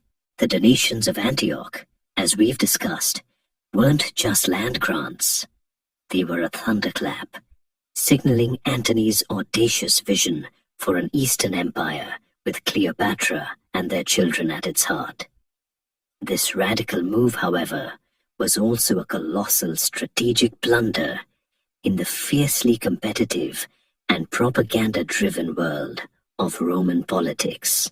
Back in Rome, Octavian, Caesar's adopted heir, was not just observing these developments. He was meticulously cataloguing them, building a devastating case against Antony and, more powerfully, against Cleopatra. The stage was now set for a propaganda war that would make modern political campaigns look like polite debates over tea. Octavian, a master manipulator of public opinion and a shrewd political operator, understood that he couldn't simply accuse Antony of treason. That was too blunt. Instead, he launched a relentless, multi-pronged smear campaign, carefully crafted to demonize Antony as a degenerate, un-Roman figure, and Cleopatra as the insidious, exotic temptress who had corrupted him. This wasn't just casual gossip. It was a systematic, sustained effort to poison public perception in Rome against the pair. He didn't just whisper, he shouted from the rooftops of the Forum, painting a vivid, albeit entirely biased, picture of their decadence. Central to Octavian's propaganda was the portrayal of Cleopatra as a dangerous foreign sorceress, an Oriental queen who had enslaved Antony with her charms and was actively plotting to subjugate Rome. This played expertly on existing Roman prejudices against Eastern cultures, which were often viewed as luxurious, effeminate, and morally corrupt. She was depicted not as a legitimate monarch, but as a manipulative siren, a whore queen, to use the utterly charming language of the time, who sought to bring the glorious republic to its knees. Remember her opulent entrance at Tarsus. Octavian's spin doctors would have had a field day with that, turning a display of regal majesty into an example of wasteful excess and un-Roman depravity. Historians still argue about the true extent of Roman hatred towards Cleopatra, or if it was largely a construct of Octavian's propaganda. It's safe to say, however, that it was effective enough to sway public opinion against her. Antony, too, became a primary target. He was accused of abandoning his Roman wife, Octavia, Octavian's beloved sister, remember, for a foreign paramour, a clear sign of his moral decay. His adoption of Egyptian customs, his participation in Cleopatra's lavish lifestyle, and especially the donations of Alexandria, the public ceremony where he formally acknowledged his children with Cleopatra and granted them vast territories, were all presented as undeniable proof of his betrayal of Roman values. Octavian claimed that Antony was under Cleopatra's complete control, that he was so infatuated he was willing to transfer Roman territory to her children, and even move the capital of the Roman Empire to Alexandria. "Can you believe it, citizens?" the propagandists would cry. "Our glorious Rome, subservient to an Egyptian queen." It was a powerful narrative, tapping into Roman pride and xenophobia. The ultimate accusation against Antony and Cleopatra was that they harbored ambitions to establish a universal monarchy, an oriental despotism with Alexandria as its capital, and that they planned to conquer Rome itself. This played directly into Roman fears of kingship, a concept they had violently rejected centuries earlier. Octavian painted a terrifying picture. Roman citizens living under the rule of an Egyptian pharaoh, subject to foreign gods and foreign laws. He even went so far as to claim that Cleopatra planned to sit on the Capitol in Rome and dispense justice. A truly horrifying image for the proud Romans. This was, of course, a gross exaggeration, but it was incredibly effective. Octavian also meticulously collected Antony's perceived transgressions. He intercepted Antony's will, which reportedly confirmed his desire to be buried in Alexandria alongside Cleopatra, and sensationally read it aloud in the Senate. This was a masterstroke, presenting seemingly irrefutable proof of Antony's complete abandonment of Rome and his deep devotion to Cleopatra and Egypt. The Roman people were shocked and outraged. It was the ancient equivalent of leaking compromising emails, but with way more dramatic flair. This relentless propaganda campaign was incredibly successful. By the time the final confrontation arrived, Octavian had largely succeeded in turning Roman public opinion decisively against Antony and Cleopatra. He had framed the coming conflict not as another Roman civil war, but as a righteous crusade to defend Rome's honor, its values, and its very existence from a foreign threat personified by the seductive and dangerous Queen of Egypt. He had effectively transformed a complex political struggle into a clear-cut battle between good, Roman virtue, and evil, Eastern decadence. Historians still argue about whether Octavian genuinely believed his own propaganda, or if it was purely a cynical political tool, but its impact was undeniable. The stage was now set for the final cataclysmic showdown, with the entire weight of Roman public opinion, carefully manipulated by Octavian, now arrayed against the fated lovers. The relentless drumbeat of Octavian's propaganda had finally reached a fever pitch, meticulously crafting an image of Antony as a corrupted Roman and Cleopatra as the ultimate foreign menace. The political maneuvering, the territorial disputes, and the increasingly personal insults had all been leading to one inevitable conclusion: open warfare. The fragile peace of the triumvirate had completely shattered, and the Roman world braced itself for the final decisive confrontation between Octavian in the west and Antony and Cleopatra in the east.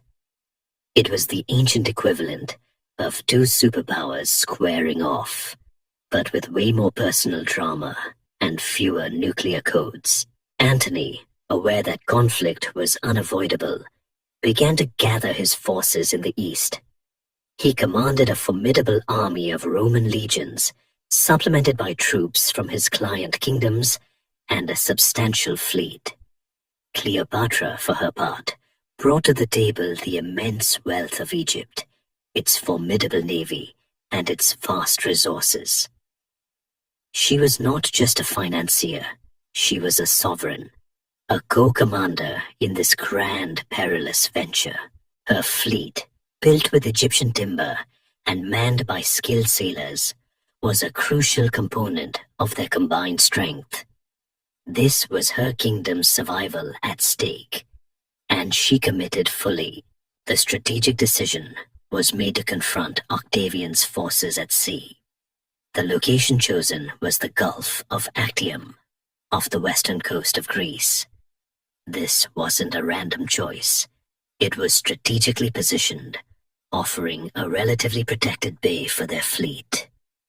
Antony and Cleopatra established their main camp at Actium, preparing for the impending naval battle.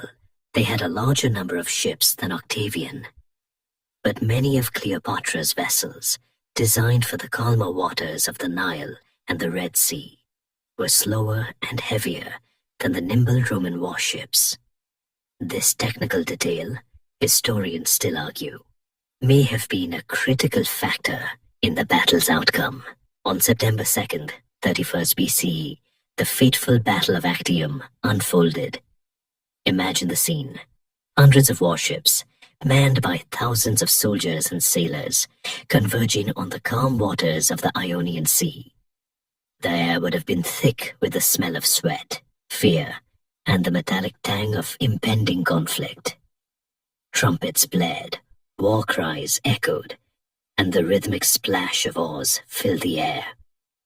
It was a spectacle of ancient naval warfare, an immense clash of wills and firepower.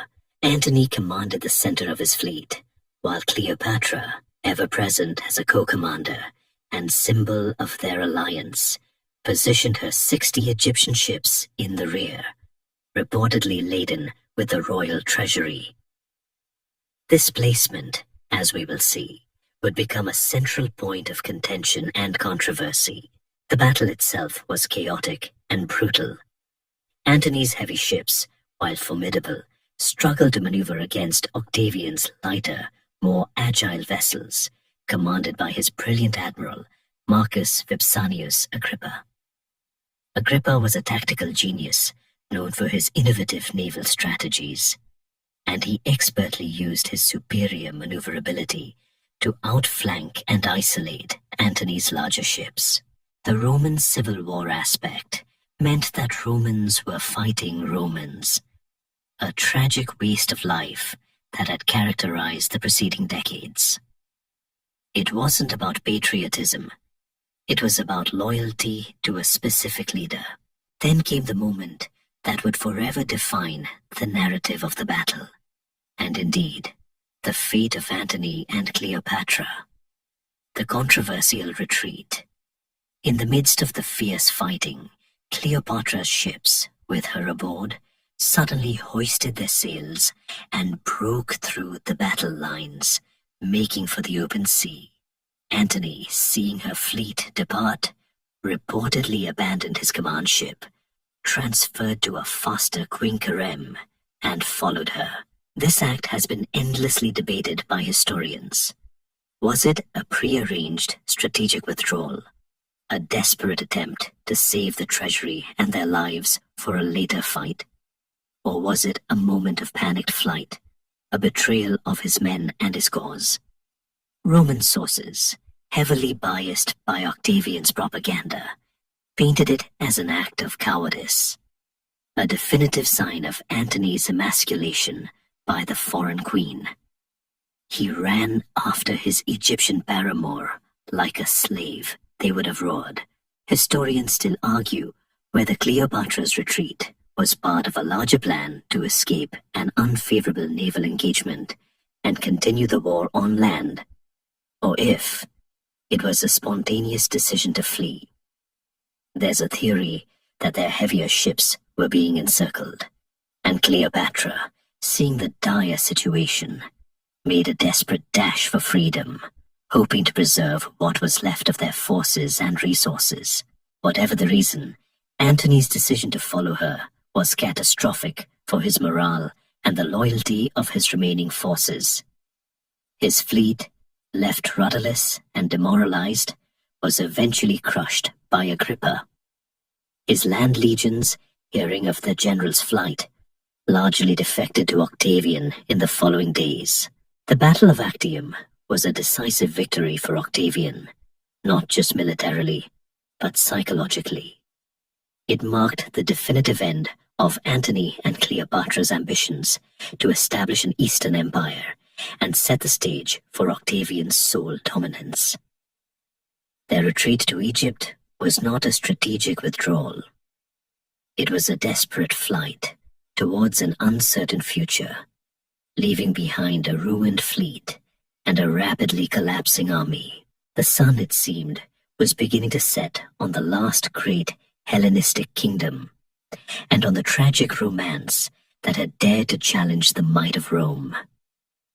The world watched as the once glorious figures of Antony and Cleopatra began their long, slow, and ultimately unavoidable descent. The disastrous Battle of Actium was more than just a military defeat. It was a psychological and political cataclysm for Antony and Cleopatra. Their grand ambitions for an Eastern Empire lay shattered on the Ionian Sea, and the immediate aftermath was a desperate flight back to Egypt. Imagine the somber mood on Cleopatra's ship as they sailed away from the wreckage. The whispers of defeat, the knowing certainty that their world had just been irrevocably altered. Antony, having abandoned his men, must have been reeling from the utter humiliation, his formidable pride severely wounded. Upon their return to Egypt, they faced an agonizing reality. Octavian was coming, and he would come with the full, relentless force of Rome's victorious legions. There was no escaping the inevitable confrontation. Yet, even in defeat, Cleopatra and Antony displayed a remarkable, almost defiant resilience. They knew their time was limited, but they were determined to make the most of it, whether by preparing for a final stand or by attempting desperate diplomatic maneuvers. Historians still argue whether their actions in these final months were signs of continued strategic thinking or merely the frantic flailing of two desperate rulers clinging to hope. Perhaps it was a tragic mix of both, punctuated by moments of despair and defiant excess. Antony, in particular, seemed to struggle with the weight of his defeat. He retreated into a period of deep despair and self-pity, isolating himself in a villa on the island of Pharos, calling himself Timon, a legendary misanthrope. It was a stark contrast to his usual boisterous, larger-than-life persona. Cleopatra, however, ever the pragmatist, refused to succumb to despondency. She began making preparations, not just for defense, but for potential escape. She initiated a plan to transport her remaining fleet, or at least a portion of it, across the Isthmus of Suez to the Red Sea, hoping to find refuge in distant lands like India, beyond Rome's reach. It was a bold, almost fantastical scheme, reflecting a desperate desire to preserve her dynasty and her children. Imagine the logistical nightmare of dragging warships overland, a testament to her determination and perhaps her desperation. Unfortunately, this daring plan was thwarted by local tribes who destroyed some of the ships, a sign that fate, it seemed, was conspiring against them.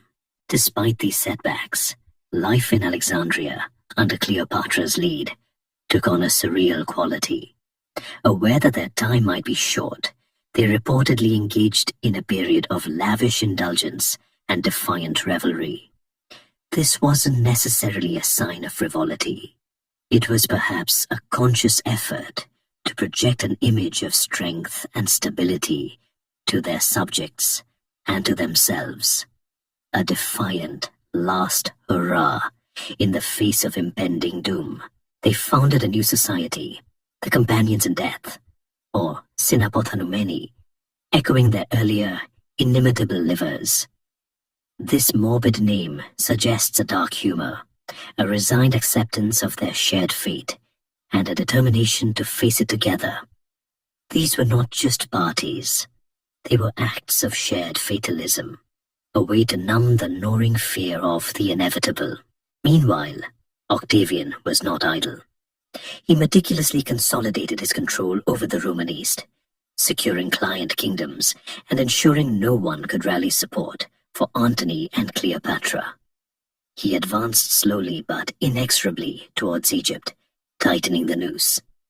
His propaganda continued relentlessly, portraying the coming invasion as a liberation of Egypt from the corrupting influence of Cleopatra and the tyrannical rule of Antony.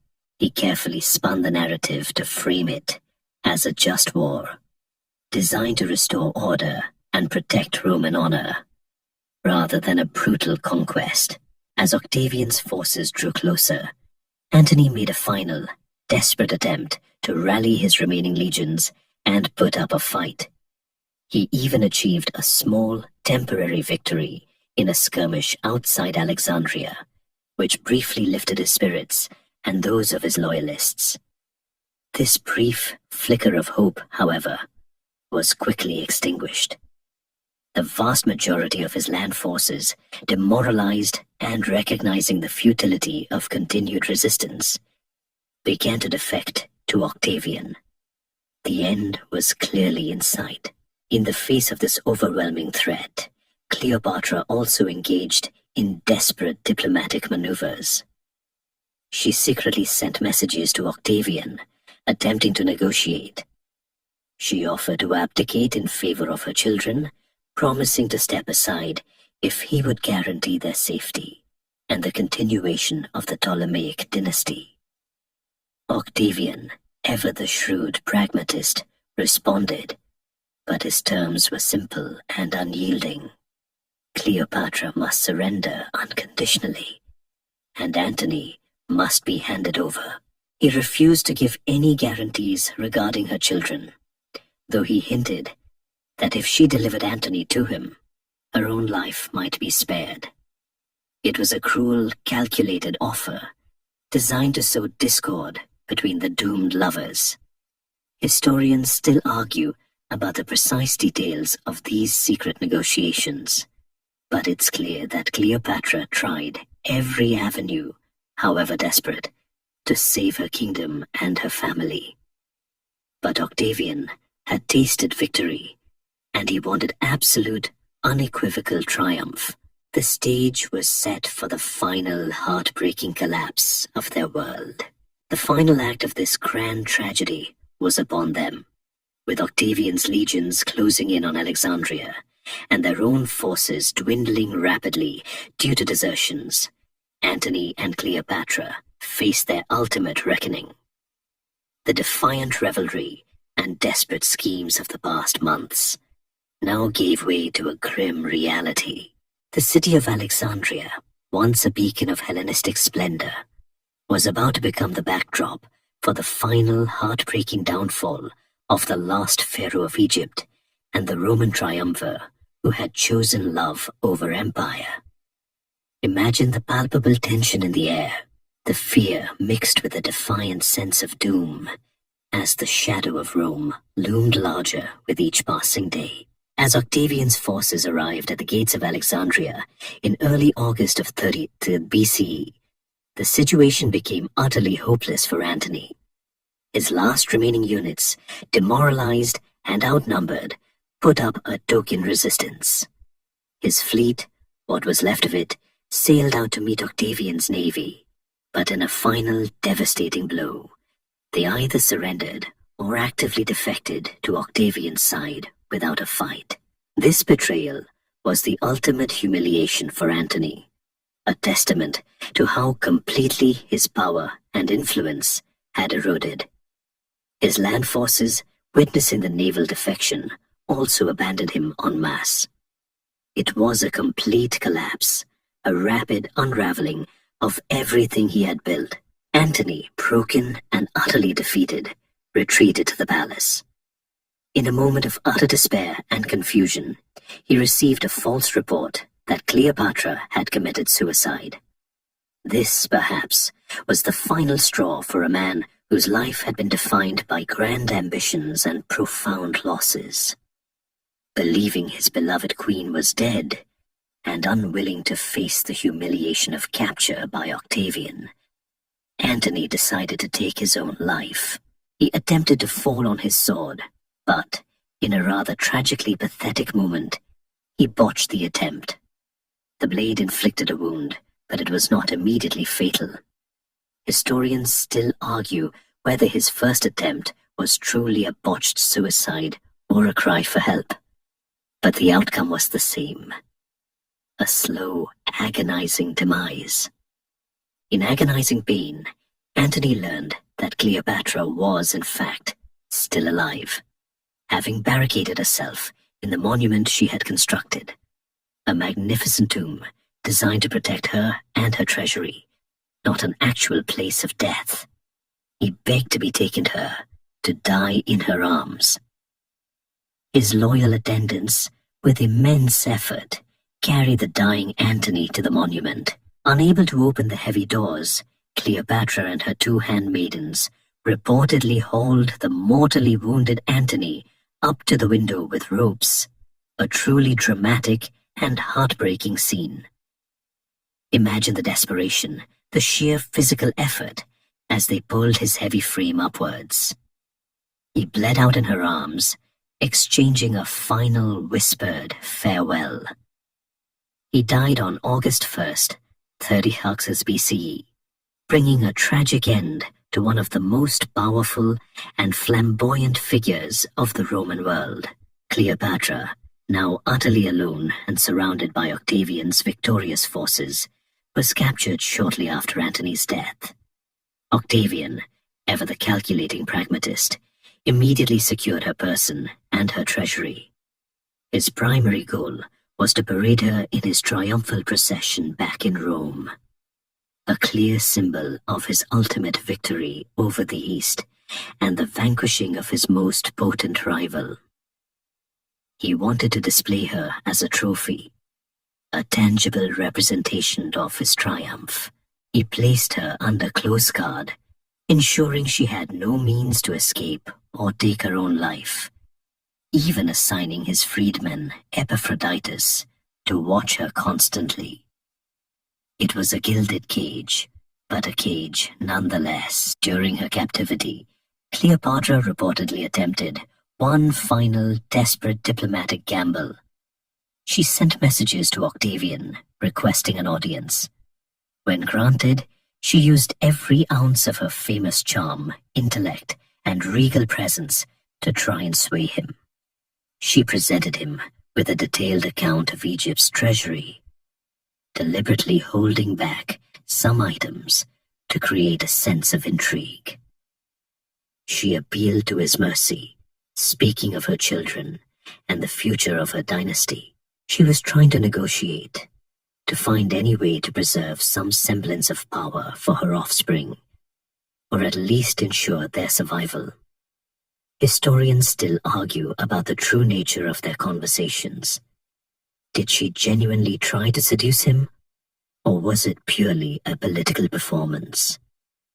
Given Octavian's cold, calculating nature, it's highly unlikely she could have charmed him as she had Caesar and Antony. He was immune to her legendary allure, seeing her only as a political obstacle and a triumphal prize. He offered vague promises about her children, but refused to give any firm guarantees, keeping her hopes and her compliance alive. But Cleopatra, despite her desperate pleas and her seemingly compliant demeanor, had a secret plan. She knew the indignity of being paraded through Rome in chains, a spectacle of a conquered queen, would be the ultimate humiliation, a fate worse than death for a woman of her pride and royal lineage. She was a pharaoh, a goddess in her own right, and she would not allow herself to be reduced to a Roman trophy. Her capture and her ultimate defiance set the stage for one of history's most iconic and mysterious suicides. The stage was set for her final dramatic act, an ending chosen on her own terms. With Antony dead and Octavian's legions in control of Alexandria, Cleopatra found herself in the ultimate confinement, a prisoner in her own city, meticulously guarded to ensure she couldn't cheat Octavian of his most coveted prize, her public humiliation in a Roman triumph. But for Cleopatra, a queen who considered herself a living goddess, the very idea of being paraded through the streets of Rome in chains, a spectacle for the conquering general, was an unspeakable indignity, a fate she simply refused to accept. Imagine the profound despair and fierce pride warring within her in those final days. She was determined to dictate the terms of her own end, to choose her destiny even in defeat. The details surrounding Cleopatra's final act are shrouded in mystery and legend, making it one of history's most debated and iconic suicides. The generally accepted account, passed down by ancient historians like Plutarch and Dio Cassius, involves a snake, specifically an asp, a small Egyptian cobra, often associated with divine royalty. Historians still argue about the precise species of snake, or if it was even a snake at all, with some theories suggesting poison or another discreet method. But the enduring image of the asp is powerful, deeply symbolic of her Egyptian heritage and her desire for a death that was both regal and secret. Cleopatra was held in a relatively luxurious part of the palace, but under constant surveillance. Yet somehow, she managed to arrange for the means of her death to be smuggled in. The most popular version of the story claims the asp was brought to her in a basket of figs, or perhaps hidden within a vase of flowers. The guards, perhaps complacent or intentionally lax, failed to thoroughly inspect the seemingly innocent delivery. This act of deception speaks volumes about Cleopatra's cunning, even in her darkest hour, and her sheer determination to control her final narrative. It was an ingenious way to bypass the watchful eyes of her Roman captors, turning a seemingly innocuous delivery into the instrument of her defiance. You might even say she had a rather fruitful plan. On August 12th, 30th BCE, just 11 days after Antony's death, Cleopatra made her final preparations. She reportedly bathed, dressed in her finest royal robes, and lay on her golden couch, ready to meet her end with dignity and ceremony. She wrote a letter to Octavian, requesting to be buried alongside Antony. This final request was a subtle act of defiance, a quiet assertion of her unwavering loyalty to Antony, even in death, and a final jab at Octavian, who had tried so hard to separate them. It was a plea but also a declaration. The moment of her death itself is often depicted dramatically, with the asp biting her arm or breast. Ancient sources suggest that she deliberately provoked the snake, perhaps even holding it to herself, ensuring a swift and relatively painless end. The poison of the asp would have induced a gradual paralysis, leading to a peaceful death, often associated with a divine sleep.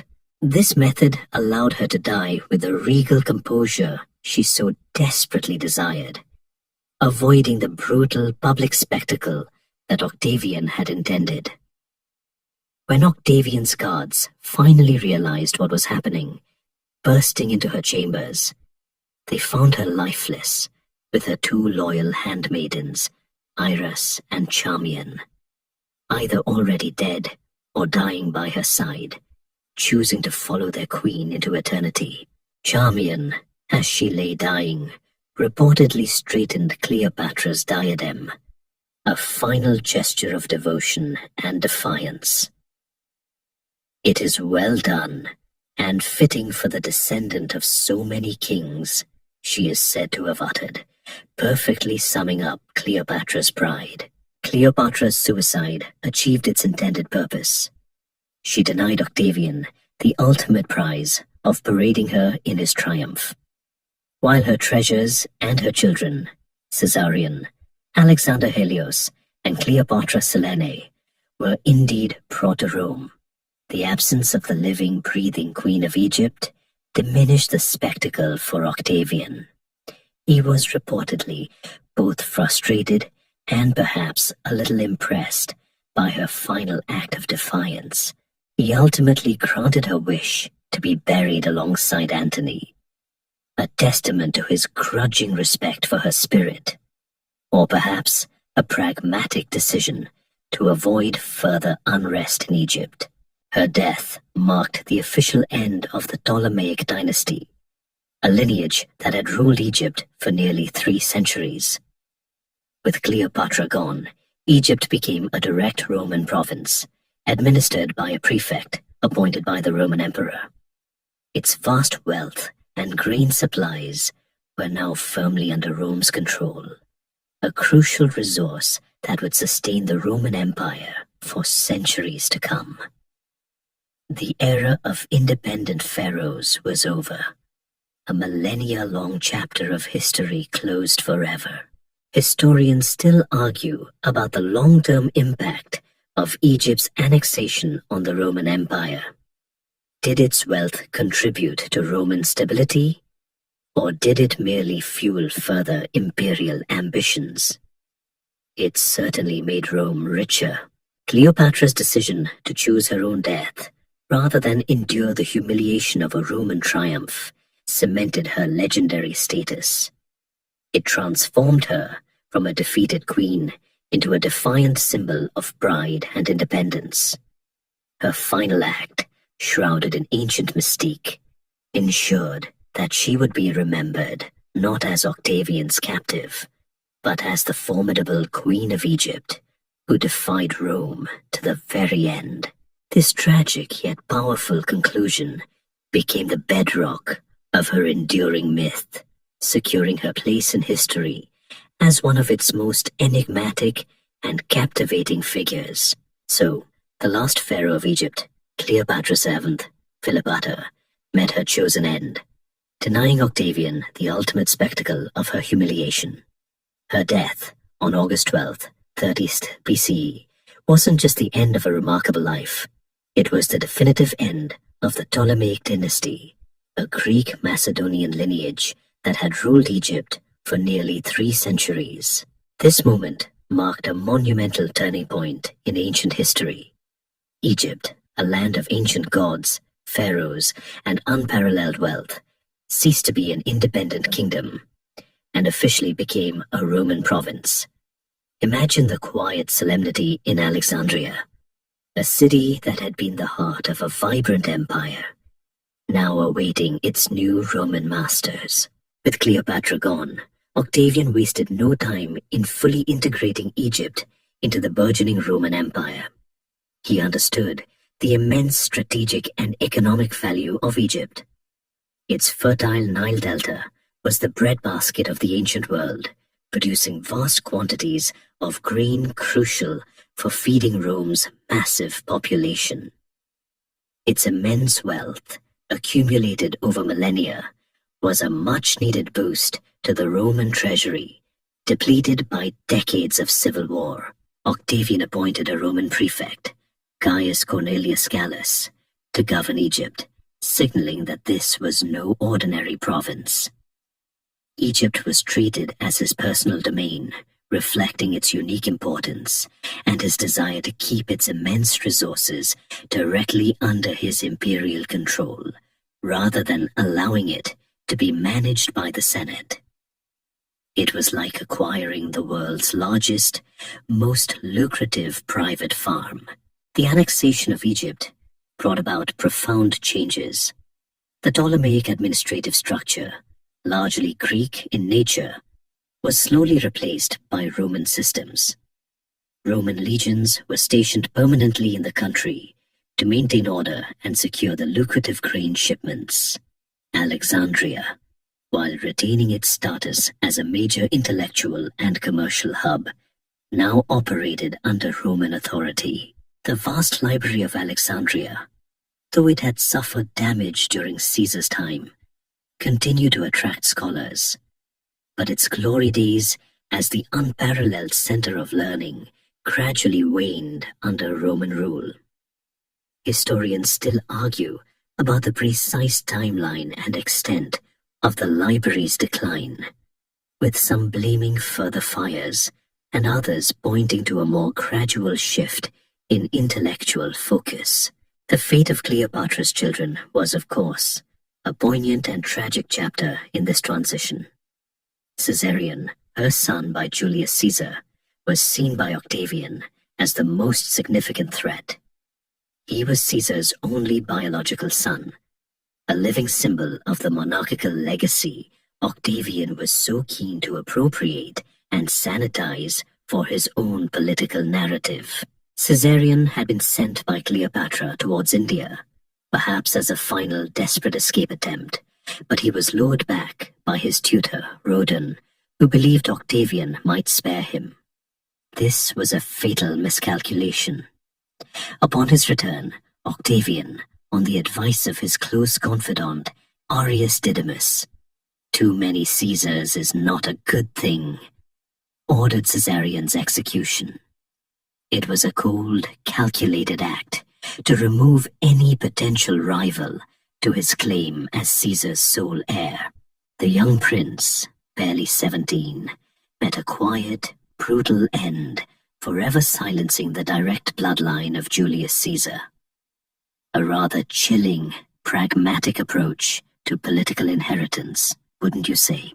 Cleopatra's Children by Antony, the twins Alexander Helios and Cleopatra Selene, and their younger brother Ptolemy Philadelphus, were taken to Rome by Octavian. Unlike Caesarion, they posed no direct threat to his claim as Caesar's heir. They were paraded in Octavian's triple triumph in 29 BCE, a public display of Rome's victory over the East and a symbolic end to the civil wars. They were then handed over to the care of Octavia the Younger, Antony's former wife and Octavian's sister. Octavia, known for her noble character and compassion, raised them as her own, alongside her own children and Antony's daughters, by Fulvia. It's a rather remarkable, almost tender twist in an otherwise brutal tale of power. Historians still argue whether Octavia's actions were genuine kindness or a savvy political move to showcase Roman magnanimity. Perhaps it was a combination of both. Cleopatra Selene, the most prominent of Antony's children with Cleopatra, eventually married King Juba II of Mauritania, a client king of Rome, and became a learned and influential queen in her own right. Her brothers, Alexander Helios and Ptolemy Philadelphus, likely died young or faded from the historical record, their fates less certain. Their lives were a testament to the turbulent currents of Roman politics, surviving only through the grace of their captor, a stark contrast to the royal destiny their parents had envisioned. The annexation of Egypt was a pivotal moment in the formation of the Roman Empire. It provided the final piece of the puzzle for Octavian, securing his financial power and solidifying his personal authority. With Egypt under his heel, he could truly claim mastery of the Mediterranean world. This immense wealth and stability allowed him to embark on a vast program of public works, military reforms, and cultural rejuvenation that would define the Pax Romana, the Roman peace, for centuries. But it also meant the complete extinguishing of the vibrant ancient civilization of the pharaohs as an independent power. The age of the pharaohs, in its independent form was definitively over. So, with Egypt firmly under Roman control, and the last of her children either executed or transported to Rome, the curtain definitively fell on Cleopatra's historical reality as an independent queen. Yet, even as her life ended, her legend began. It's a strange thing, isn't it? How some people, even centuries after their demise, continue to live on, transformed by the fertile ground of human imagination. Cleopatra, more than almost any other figure from antiquity, has transcended mere history to become a universal archetype, a symbol that means different things to different ages. The immediate aftermath of her death saw the rise of the Octavianic narrative, a powerful state-sponsored version of her story designed to legitimize his victory and solidify his rule. In this Roman propaganda, Cleopatra was not a queen, but a dangerous seductress, an oriental temptress who had corrupted the noble Roman Mark Antony and threatened the very fabric of the Republic. She was depicted as decadent, manipulative, and sexually insatiable, a foreign threat to Roman virtue. This portrayal, heavily influenced by Roman prejudices against powerful foreign women and Eastern cultures, successfully demonized her in the Roman psyche. It was a classic example of winner writes the history, painting his defeated rival and his foreign paramour in the darkest possible light. Historians still argue about the true extent to which this propaganda shaped contemporary Roman views, but its enduring power is undeniable. However, even within Roman literature, there were glimpses of a more complex figure. Poets like Horace, while celebrating Octavian's victory, acknowledged her regal pride in choosing her own death. Later, writers like Plutarch, writing centuries after her death, offered a more nuanced, albeit still Roman-centric, account of her life, detailing her intelligence, charm, and linguistic prowess, even as they recounted her more scandalous moments. These accounts, though not without their biases, began to lay the groundwork for a more multifaceted understanding of the Queen. Through the medieval period, Cleopatra's story often faded into obscurity, or was reinterpreted through a Christian lens, where she might appear as a tragic figure, a victim of passion, or a symbol of pagan excess. Her image was often intertwined with other powerful but ultimately doomed women from antiquity, serving as moralizing tales. The focus was less on her political power and more on her perceived moral failings. It was a pretty harsh judgment, given the sheer political genius she exhibited. The Renaissance saw a renewed interest in classical antiquity, and with it, a re-emergence of Cleopatra. She became a muse for artists, playwrights, and poets, often depicted in grand, dramatic scenes, emphasizing her beauty and her tragic romance. Shakespeare's Antony and Cleopatra, written in the early 17th century, is perhaps the most enduring and influential interpretation from this period. Shakespeare's play transformed her into a figure of immense poetic power and tragic grandeur, a woman whose passion and ambition were both her strength and her downfall. His Cleopatra is fiery, intelligent, mercurial, and ultimately deeply human. This play, more than any historical text, cemented her image in the Western cultural imagination as the ultimate femme fatale, a passionate queen whose love could bring empires to their knees. The 18th and 19th centuries, with their fascination for exoticism and romanticism, further amplified the mythical Cleopatra. She appeared in operas, paintings, and increasingly popular novels, often as a symbol of unattainable beauty and dangerous allure. The discoveries of Egyptology, in the 19th century, particularly the decipherment of hieroglyphs and the unearthing of ancient tombs, only added to the mystique, clothing her in the authenticity of ancient Egyptian art and artifacts, even if those artifacts predated her by millennia. She became synonymous with ancient Egypt itself, a symbol of its splendor and its mysteries. It's truly fascinating how a historical figure can be so malleable, reflecting the anxieties and fascinations of different eras. For the Romans, she was a foreign threat. For Shakespeare, a tragic lover. For the Victorians, an exotic dream. Each era projected its own desires and fears onto her, creating a tapestry of interpretation that makes separating fact from fiction an ongoing challenge for historians. The real Cleopatra, the woman who spoke multiple languages and navigated treacherous political waters, often gets lost in the glittering spectacle of her own myth. But it is this very fluidity, this endless capacity for reinterpretation, that ensures her enduring presence in our collective consciousness. She's not just history. She's a cultural phenomenon, a whispered secret, and a shouted legend all at once.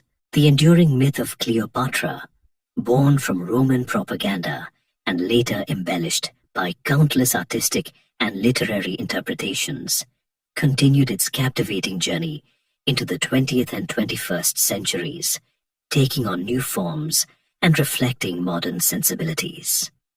If the Renaissance gave us the tragic queen of Shakespeare, the modern era has given us the glamorous Hollywood icon, the subject of historical debates, and even the occasional questionable fashion trend. It's truly amazing how a woman who died over 2,000 years ago can still inspire so much conversation, even arguments, over coffee tables and academic conferences. The advent of cinema brought Cleopatra to life on the silver screen, solidifying her image as a figure of breathtaking beauty and magnetic power. The most famous, of course, is the 1963 epic Cleopatra, starring the incomparable Elizabeth Taylor in the titular role, alongside Richard Burton as Mark Antony. This film, renowned for its lavish sets, extravagant costumes, and its equally extravagant budget, it was the highest-grossing film of 1963, but nearly bankrupted 20th Century Fox, cemented Taylor's image as the definitive Cleopatra for a generation. Her iconic look, the heavy eyeliner, the elaborate wigs, the flowing gowns, became synonymous with the Queen, often overshadowing the historical complexities of her reign. This film, and the real-life romance between Taylor and Burton that ignited on set, only added another layer of scandalous allure to the Cleopatra myth. Historians still argue about the film's historical accuracy, but its cultural impact is undeniable. It's safe to say it wasn't a documentary, but it certainly was entertaining. Beyond the silver screen, Cleopatra has continued to be a rich subject for historians and scholars. Modern scholarship has largely moved beyond the sensationalist Roman accounts, attempting to peel back the layers of propaganda and myth to uncover the real Cleopatra. This involves meticulously analyzing ancient texts, archaeological evidence, and numismatic data, the study of coins, to reconstruct her life and reign with greater accuracy. This research often emphasizes her intellectual prowess, her multilingualism, and her formidable political acumen, rather than just her romantic entanglements. Scholars now view her as a highly capable ruler who skillfully navigated a treacherous political landscape, making pragmatic decisions to preserve her kingdom. She was a shrewd politician, not merely a siren, Despite these scholarly efforts, the popular image of Cleopatra often remains stubbornly rooted in the romanticized and often exoticized portrayals of the past. She continues to inspire popular culture in myriad ways, in novels, comic books, video games, and even as a recurring figure in fashion and beauty industries. Her distinctive appearance, particularly her famed eye makeup, has been reinterpreted countless times, proving that some trends truly are timeless. You still see hints of her influence in modern cosmetics, proving she was a true trendsetter. However, modern interpretations of Cleopatra also sometimes reflect contemporary debates about female power, Orientalism, and historical representation. There's an ongoing conversation about how to portray her without falling into the traps of historical stereotypes or reinforcing colonial narratives. Is she a symbol of female empowerment, defying a patriarchal Roman world? Or is she still, in some portrayals, inadvertently perpetuating stereotypes of the exotic other? These are complex questions that continue to fuel academic and popular discussions. One of the fascinating aspects of Cleopatra's enduring presence is the lingering scholarly debate about her actual appearance. Despite countless artistic renderings, there is no definitive, universally accepted portrait of her from her lifetime.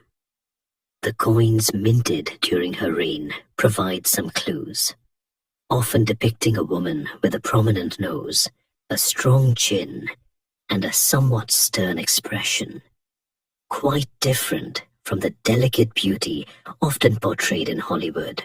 Historians still argue about the accuracy of these coin portraits.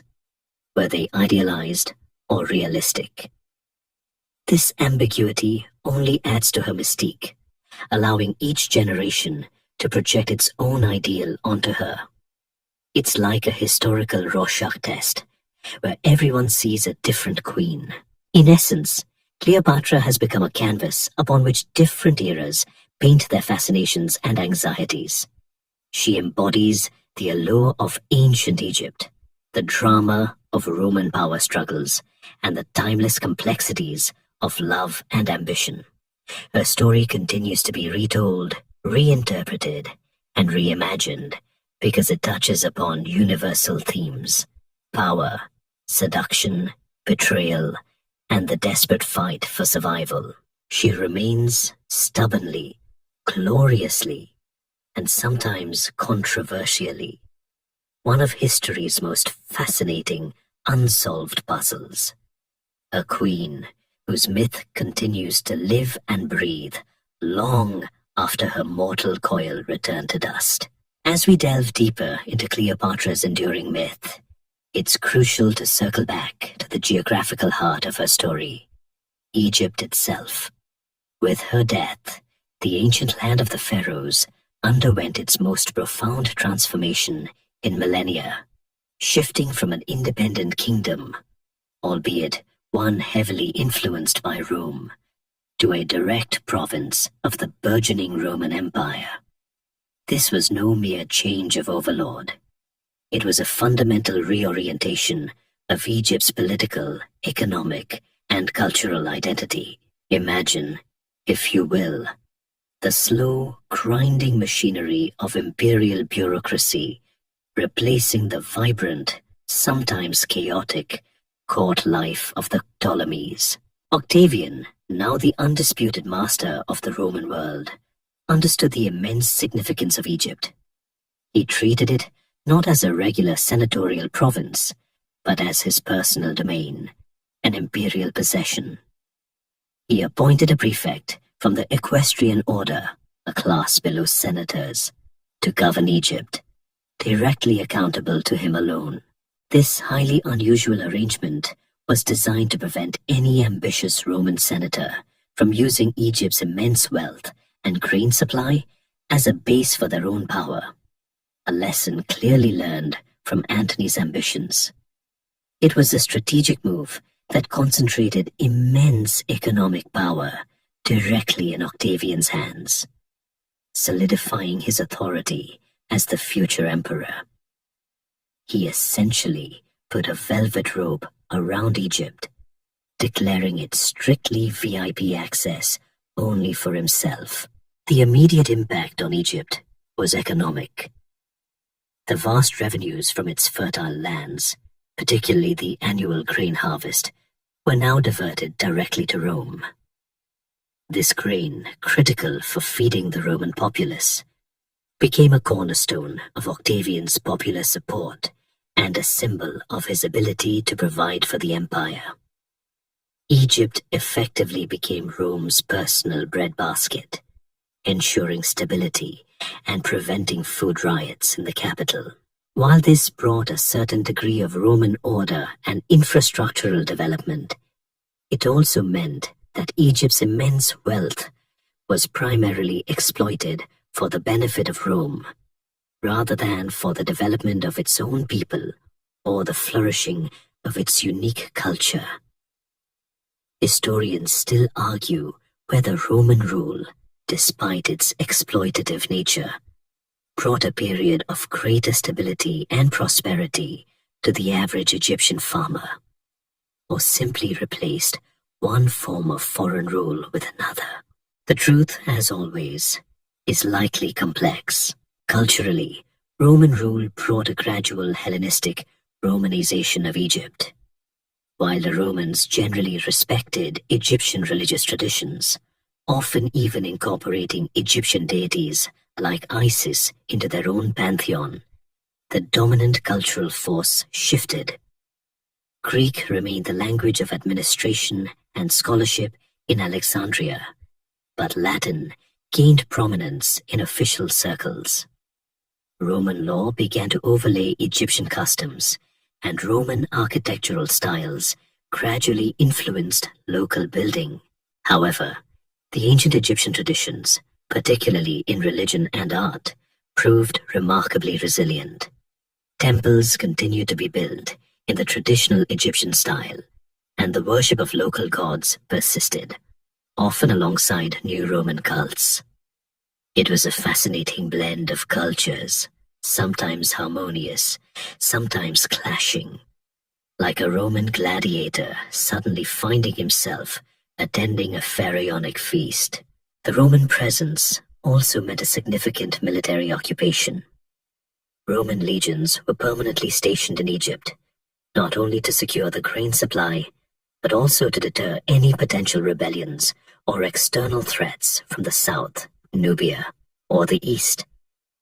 This military presence ensured peace and order, but also reinforced the reality of foreign dominion. Egypt was no longer a realm of pharaohs, but a vital cog in the vast Roman imperial machine. For the ordinary Egyptian, the end of the Ptolemaic dynasty and the advent of Roman rule likely brought both continuity and change. The tax system remained largely in place, though now the revenue flowed to Rome. The bureaucracy continued to operate, albeit with Roman oversight. Life for the fellahin, the farmers toiling in the fertile fields, probably didn't change as dramatically as it did for the elite. Their daily routines, dictated by the ebb and flow of the Nile, largely continued, yet the sense of an independent, sovereign Egypt, ruled by its own pharaohs, faded into memory, replaced by the omnipresent hand of Rome. The grand city of Alexandria, though no longer the seat of an independent kingdom, remained a vibrant center of trade and intellectual activity for centuries under Roman rule. Its port continued to be a crucial gateway for goods flowing between East and West. The Library of Alexandria, though its peak glory was behind it, still housed immense collections of scrolls and attracted scholars. But its influence as the world's preeminent research institution gradually waned as other Roman and Hellenistic cities grew in intellectual prominence. It was like a once shining star, now merely a bright constellation. Ultimately, the annexation of Egypt under Octavian, soon to be Emperor Augustus, was a strategic masterstroke that solidified the foundations of the Roman Empire. It provided stability, immense wealth, and crucial resources, enabling Rome to transition from a turbulent republic to a seemingly eternal empire. But it also marked the end of an extraordinary era, the final chapter of a powerful, ancient civilization ruled by its own monarchs. Cleopatra, the last of her line, stands as the dramatic punctuation mark at the end of this long, complex sentence of Egyptian history. A queen whose personal fate became inextricably linked with the destiny of her entire nation. As we've traced Cleopatra's story from her ancestral roots in Alexander's legacy to the final, definitive annexation of Egypt by Rome, it becomes clear that her actual historical existence, while fascinating, is only one part of her enduring presence. Her most powerful legacy, perhaps, lies not in the dry facts of ancient texts, but in the vibrant, ever-evolving tapestry of her myth.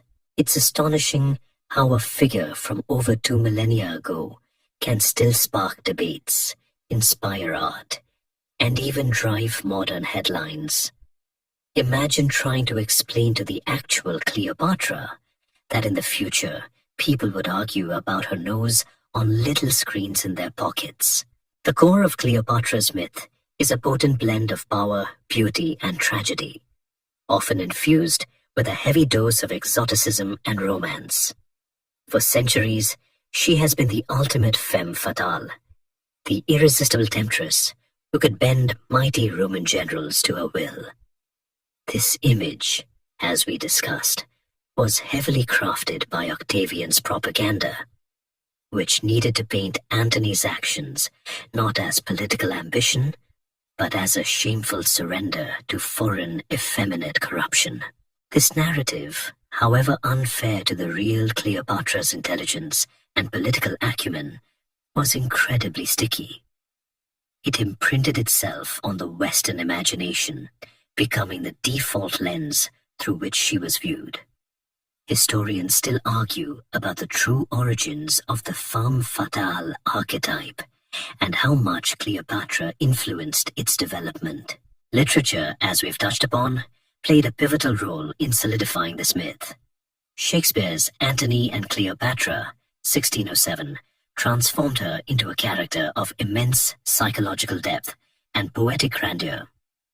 His Cleopatra is passionate, mercurial, and ultimately chooses death over dishonor. A powerful, self-willed heroine, even if she is also defined by her relationships with men. This play's enduring popularity ensured that her story, and particularly her romance with Antony, became a staple of Western culture, shaping how countless generations imagined the queen. Think of the memorable lines, the dramatic farewells. It's all Shakespeare, brilliantly crafted, but not strictly history.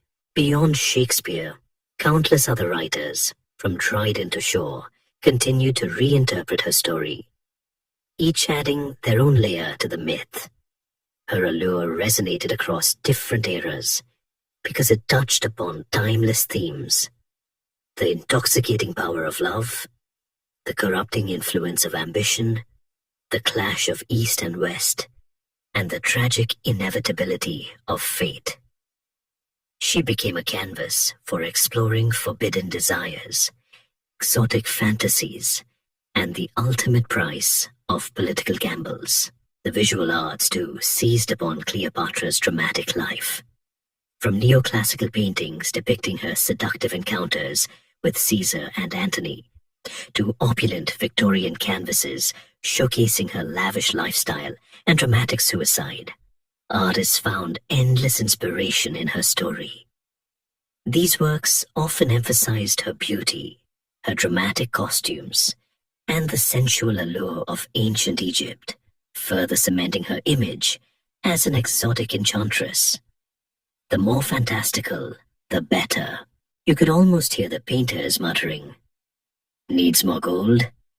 And perhaps a few more exotic birds. Even archaeology and Egyptology, while aiming for scientific accuracy, sometimes inadvertently contributed to her mystique. The discovery of ancient Egyptian artifacts and tombs, particularly in the 19th and early 20th centuries, fueled a popular fascination with all things Egyptian, and Cleopatra, as its last great independent ruler, became a central figure in this Egyptomania. The intricate hieroglyphs, the mummies, the monumental architecture, all served as a backdrop against which her already dramatic story could be imagined with even greater vividness. It lent an air of ancient authenticity to a figure who was already becoming more myth than historical person. However, amidst all this artistic and popular romanticization, it's important to remember the real Cleopatra, the woman who mastered 9 languages, administered a vast kingdom, and shrewdly navigated the treacherous currents of Roman power politics. The myth often overshadows the brilliance of the true stateswoman, reducing her to a tragic lover rather than a formidable monarch. Historians still grapple with how to present a balanced view, acknowledging the compelling myth while emphasizing the complex historical figure. The challenge, and indeed the beauty, of Cleopatra's enduring myth is its adaptability. She has been transformed from a Roman boogeyman to a Shakespearean heroine, a Hollywood glamour queen, and a symbol of female defiance. Each iteration reflects the values and preoccupations of its time, proving that some stories are simply too good, too compelling, and too universally resonant to ever truly die. Her myth, perhaps more than her history, ensures that Cleopatra will continue to captivate and puzzle us for centuries to come, whispering tales of ancient power and legendary love into the night. As we journey through the layers of Cleopatra's myth, it's fascinating to consider how much of our perception of her is shaped not by direct historical evidence, but by the narratives created by others. This phenomenon is particularly acute when we examine the political and cultural lens through which she was viewed, both in her own time and throughout history. The very idea of an Eastern queen wielding immense power and influencing Roman affairs deeply unsettled the patriarchal, militaristic Roman Republic, setting the stage for a deliberate and widespread campaign of character assassination that began even before her death. Octavian, the master propagandist, understood that to defeat Antony, he first had to utterly discredit him. And the easiest way to do that was to portray him as being entirely under the sway of a foreign, decadent queen. Cleopatra became the ultimate scapegoat, the embodiment of everything Romans feared about the East. Its perceived luxury, its supposed effeminacy, and its monarchical traditions that were anathema to Roman republican ideals. Roman historians and poets, eager to curry favor with the rising power of Octavian, dutifully followed suit. They painted her as a cunning temptress, a sorceress, a whore queen who used her beauty and guile to ensnare great Roman men and undermine the Republic. This wasn't merely historical reporting, it was a political weapon, wielded with devastating effectiveness. Historians still argue whether this propaganda genuinely reflected widespread Roman sentiment, or if it was primarily a top-down creation to justify Octavian's war. Probably a bit of both, given how easily fear and prejudice can be stoked. This propaganda was so pervasive and so successful that it fundamentally shaped Cleopatra's image for centuries. It's why, even today, the term femme fatale is so readily associated with her. Her intelligence, her political acumen, her multilingualism, all the qualities that made her a formidable ruler, were often downplayed or twisted into traits of manipulation and deceit. Her wealth became a sign of decadence, her charm a tool of corruption. It was a classic case of taking a powerful woman and reducing her to her perceived sexual influence. A trope that, sadly, still resonates in some corners of modern discourse. However, the historical record, when carefully examined, reveals a much more complex and pragmatic individual. Cleopatra was, first and foremost, a ruler. Her primary goal was the preservation of her kingdom and her dynasty. Her relationships with Caesar and Antony, while undoubtedly personal, were also shrewd political alliances. She understood that Egypt, wealthy as it was, could not stand alone against the might of Rome. She needed powerful Roman protectors, and she chose the most powerful men of her era. Her ability to command respect, and indeed devotion, from such figures speaks volumes about her intellect and charisma, far beyond mere physical beauty. Imagine trying to charm two of the world's most ruthless leaders into supporting your cause. It takes more than a pretty face. Moreover, Cleopatra was deeply immersed in her Egyptian identity, even though she was ethnically Greek, Macedonian.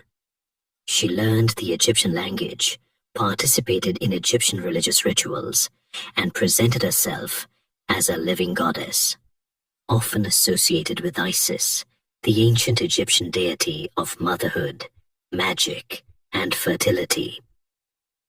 This was a deliberate effort to legitimize her rule in the eyes of her Egyptian subjects, many of whom had grown weary of their foreign Ptolemaic rulers. This cultural chameleonism was a mark of her sophistication and adaptability, not a sign of moral corruption. Yet, Roman propaganda dismissed this as further evidence of her Oriental nature, a sign of her abandonment of proper Greek and Roman values. The contrast between the historical Cleopatra and her mythical portrayal highlights the power of narrative. The Roman story successfully stripped her of her agency as a ruler, focusing instead on her perceived vice. It reduced a complex political alliance to a scandalous romance, and a strategic defense of a kingdom to a woman's capricious desires. This simplification, while effective for propaganda, has distorted our understanding of one of history's most formidable women. Historians still argue whether such a powerful female figure could have ever escaped being demonized by the Roman patriarchal society. It's a sobering thought, ultimately. Understanding Cleopatra requires us to consciously disentangle the layers of myth from the threads of history. It means appreciating her not just as the star of a grand Roman tragedy, but as a brilliant, pragmatic, and fiercely determined queen who fought tooth and nail to preserve her ancient kingdom in a world rapidly being reshaped by the inexorable might of Rome. Her story is a testament to the enduring power of a charismatic personality, even one whose legacy was so meticulously and often unfairly rewritten by her conquerors. As we continue to dissect the many faces of Cleopatra, from historical queen to mythical enchantress, it's worth pausing to consider the sheer volume of misinformation and romanticized fantasy that has accumulated around her name. For many, the image of Cleopatra is still inextricably linked to the grand sweeping romances of Hollywood or the dramatic flourishes of classical literature, often at the expense of her true character as a shrewd, multilingual, and politically astute ruler. This distortion isn't just an academic quibble. It shapes how we understand powerful women throughout history. It's like trying to understand a complex recipe, but only focusing on the garnish. One of the most enduring myths revolves around her supposed overwhelming beauty and sexual allure as her primary tool of power. While ancient sources attest to her charm and charisma, they rarely emphasize her physical beauty in the way modern media does. Plutarch, one of our most detailed ancient biographers, states that her beauty, as we are told, was not in itself altogether incomparable, nor such as to strike those who saw her. Instead, he highlights her irresistible charm and the persuasiveness of her talk, along with the force of her character, which made her captivating. This suggests that her intellect, wit, and conversational prowess were far more potent than mere looks. Imagine a powerful woman who didn't rely solely on Instagram filters. This subtle but significant distinction is often lost in popular narratives, which prefer the simpler, more sensational story of a femme fatale. Historians still argue about how much of this description was a deliberate counter-narrative to Roman propaganda, and how much was genuine observation. Another persistent misconception is that she was simply a lover of Caesar and Antony, rather than a political equal or a strategic partner. This reduces her agency and diminishes her profound role in the events of the late Roman Republic. Her relationships with these powerful Roman generals were not just personal. They were deeply interwoven with her geopolitical strategy to preserve the Ptolemaic dynasty and secure Egypt's position in a rapidly changing world. She didn't merely fall in love, she formed alliances that were critical to her survival. She used her unique position, her wealth, and her personal charisma to navigate a world dominated by Roman might, ensuring that Egypt remained nominally independent for as long as possible. Consider the notion that she sought to become Empress of Rome. While Roman propaganda certainly pushed this narrative to demonize her, it's highly unlikely that Cleopatra or even Antony truly envisioned moving the capital to Alexandria and turning Rome into a mere province of an Eastern empire. Roman society was deeply xenophobic and vehemently anti-monarchical. Any such overt attempt would have immediately triggered a massive Roman backlash. Her ambitions were likely more pragmatic, to establish a powerful, independent Hellenistic kingdom that could coexist with Rome, perhaps even as a dominant power in the East. She dreamed of a new Hellenistic empire, not necessarily conquering Rome, but certainly balancing its power. Then there's the romantic notion of her being purely Egyptian. While she adopted Egyptian customs, learned the language, and presented herself as a pharaoh and a living goddess, she was ethnically Macedonian Greek, a descendant of Ptolemy the Soter, one of Alexander the Great's generals. Her native language was Koine Greek, the lingua franca of the Hellenistic world. This blend of Greek and Egyptian identity is crucial to understanding her, representing the fusion that characterized the Ptolemaic dynasty itself. To simplify her as merely Egyptian is to ignore a significant part of her heritage and the complex cultural tapestry of her reign. It's like calling a New Yorker purely American, without acknowledging their multi-generational immigrant background. The fascination with Cleopatra also tends to overlook the profound economic and strategic realities of her time. Egypt was not just a romantic backdrop for dramatic love affairs.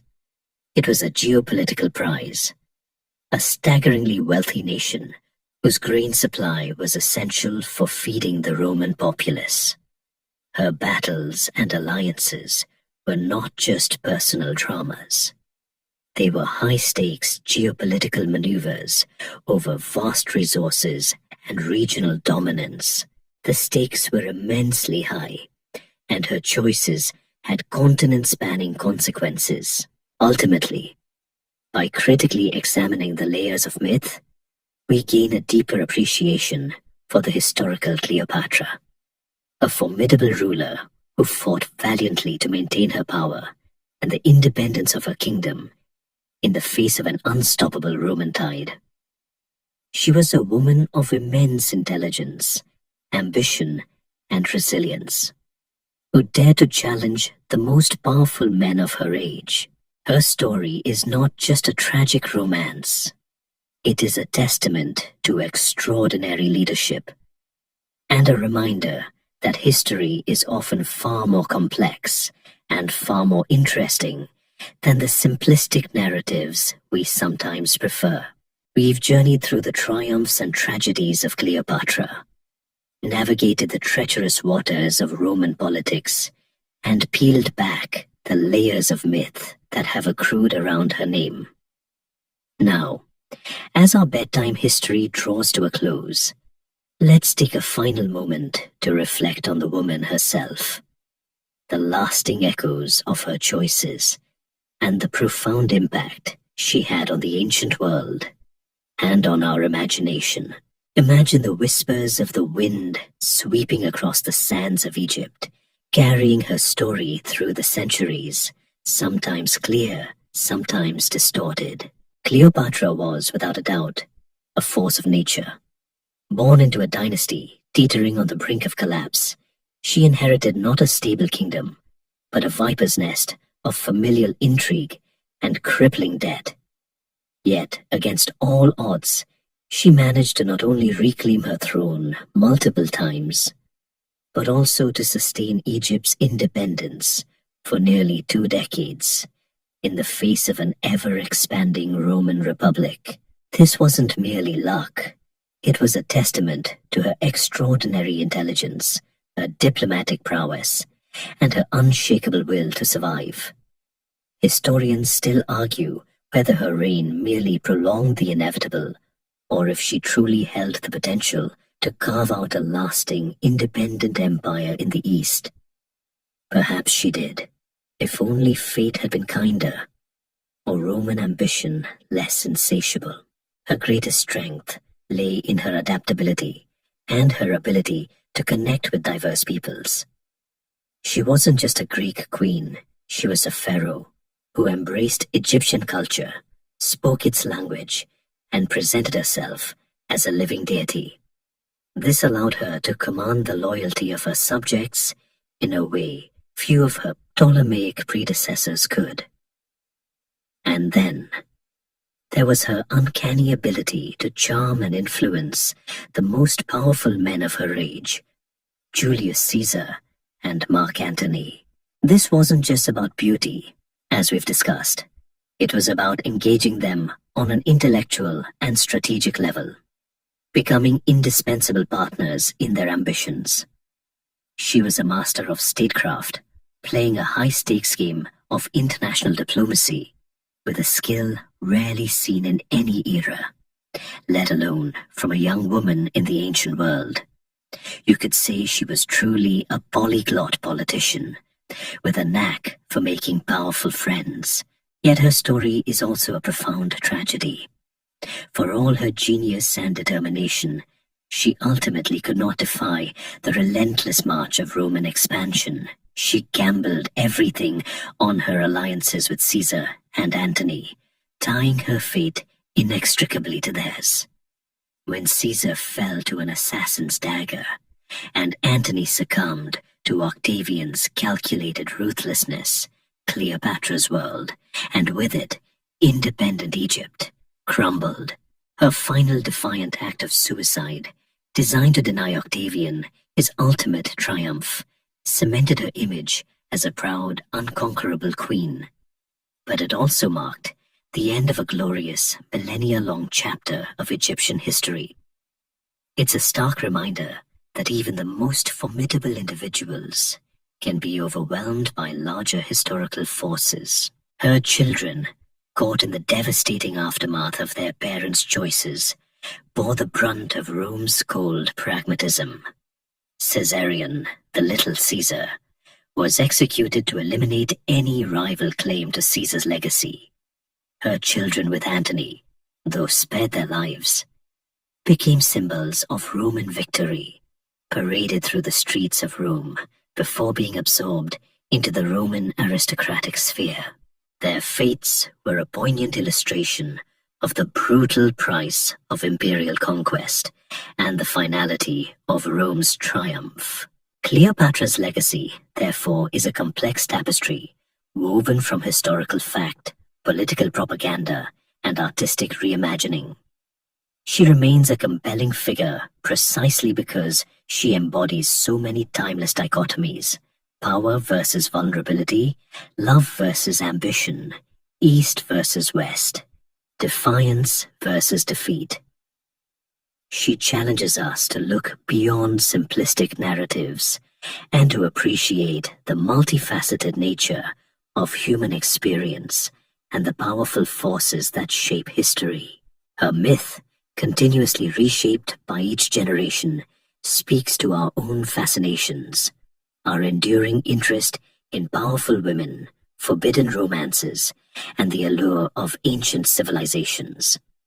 Whether she is seen as a tragic lover, a calculating politician, or a symbol of enduring female strength, Cleopatra continues to command our attention, a testament to a life lived on an epic scale.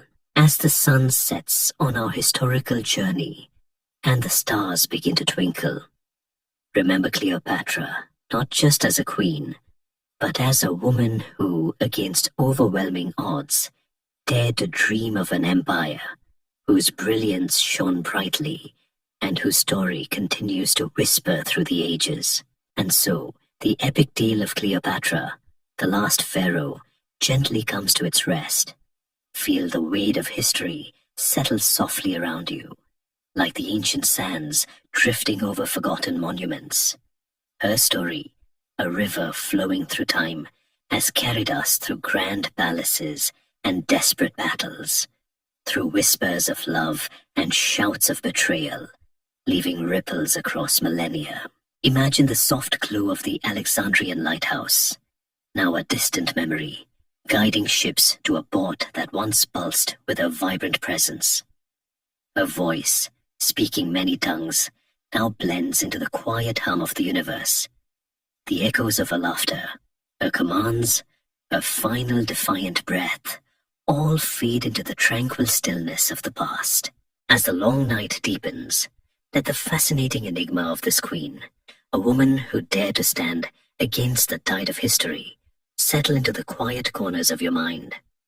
Her dreams, her struggles, her extraordinary life, now part of the deep, comforting tapestry of time itself. Close your eyes and drift into the peaceful slumber that follows the greatest stories.